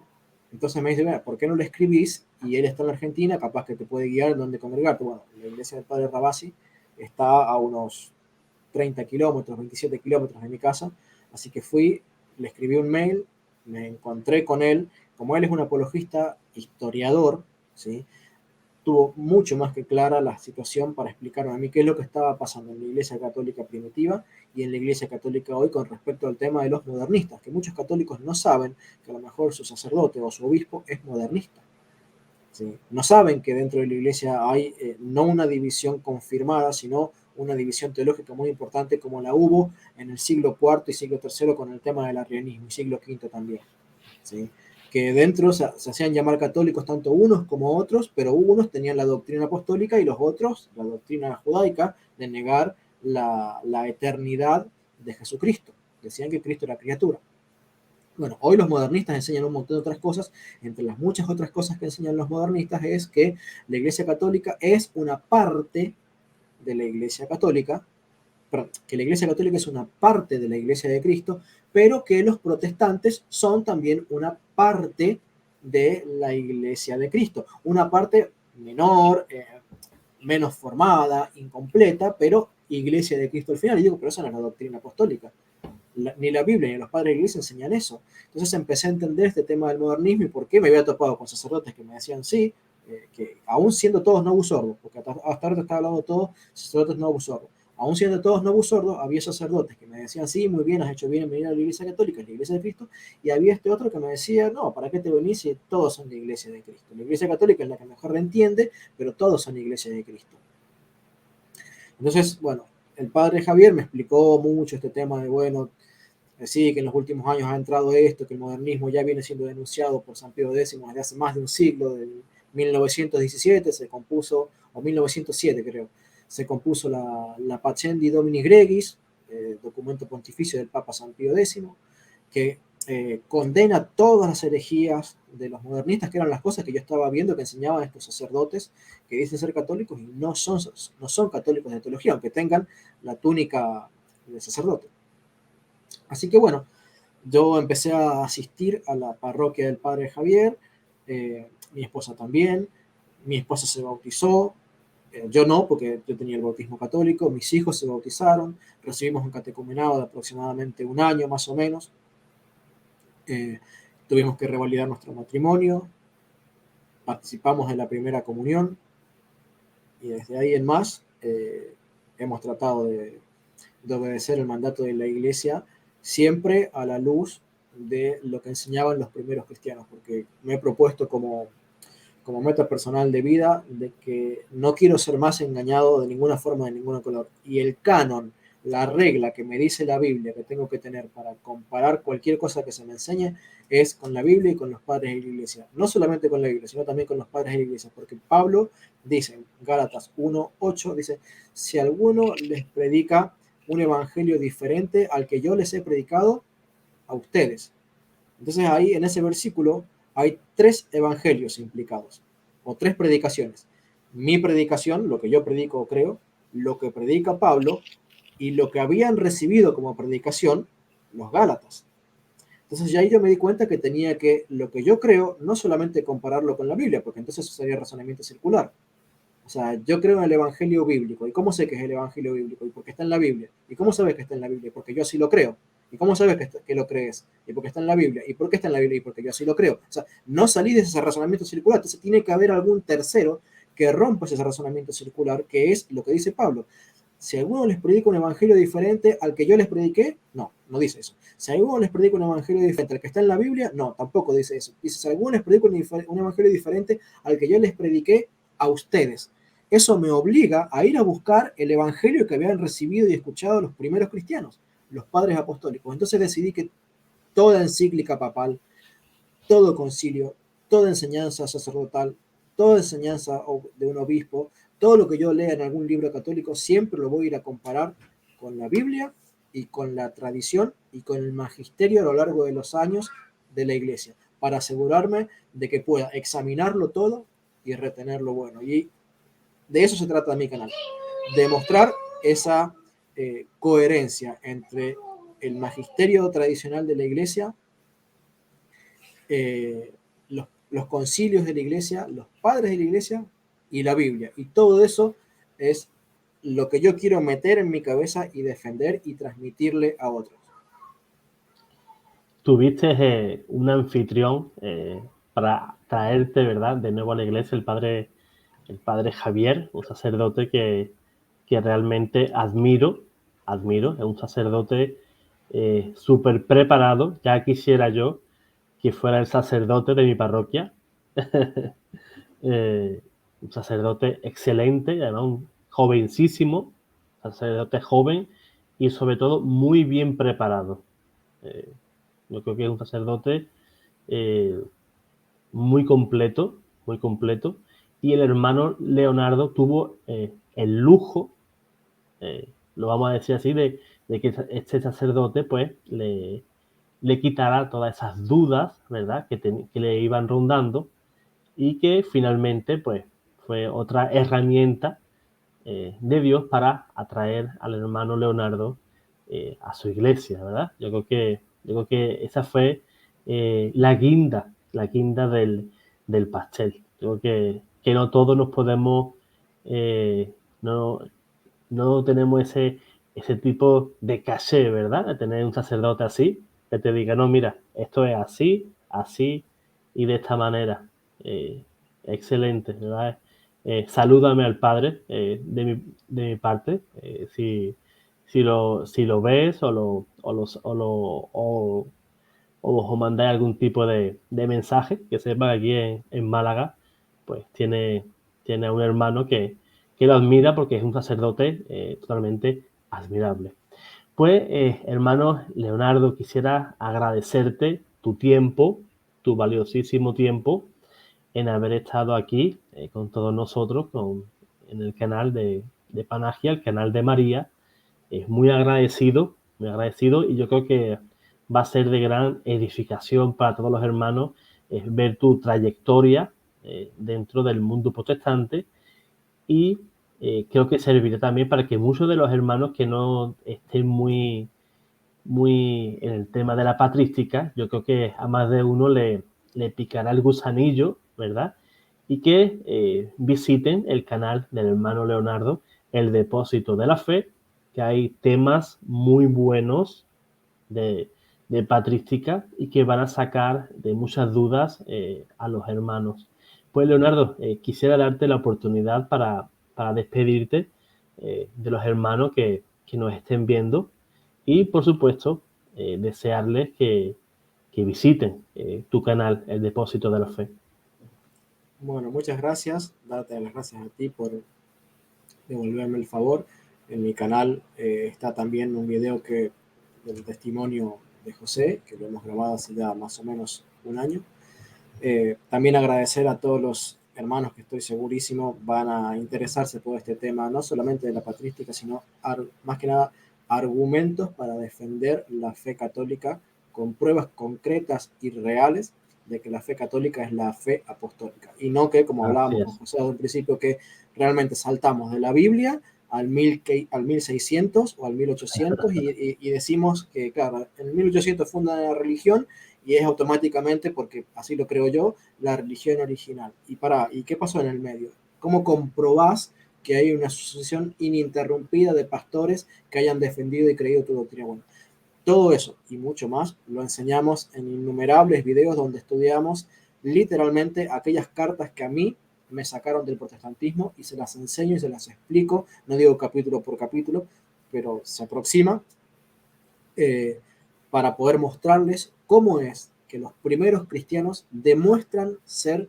católicos, enseñan la doctrina católica, defienden la doctrina católica y les muestran a los protestantes, y soy consciente de que hay muchos protestantes que ya me han escrito que se han convertido por cosas que ven en el canal o que ha formado parte de su proceso de conversión, porque realmente es algo que los protestantes no se imaginan. Es como un baldazo de agua con hielo el que les demuestres que realmente la doctrina católica no es un invento del siglo XVII, XVI, XV, XII o XI, sino que es doctrina del siglo I, II y III y de la misma Biblia. Así que les invito a que se suscriban al canal, les invito a que no solamente se suscriban, sino que por sus propios medios consulten, busquen, me soliciten ahí en el canal libros para leer. Yo con gusto les voy a dar direcciones web donde ustedes pueden descargar material, estudiar material para poder estudiar la fe de la iglesia, no para ser tal vez un apologista de YouTube, porque tal vez no todos tengan ese conocimiento o ese llamado, pero sí para ser un apologista de tu fe católica, como lo demanda el apóstol Pedro, que tenemos que estar plenamente capacitados para dar razones de nuestra esperanza. Un apologista en tu casa, un apologista en tu trabajo, un apologista en tu escuela, un apologista en tu corazón, que se defienda de los ataques del enemigo que te lo va a poner por YouTube, te va a atacar por los canales de televisión, por revistas, por comentarios de amigos. Un apologista que esté firme en su fe católica. 1.000 millones de gracias, José, y agradezco al Señor por esta oportunidad de haber compartido el testimonio con ustedes. Igualmente, hermano.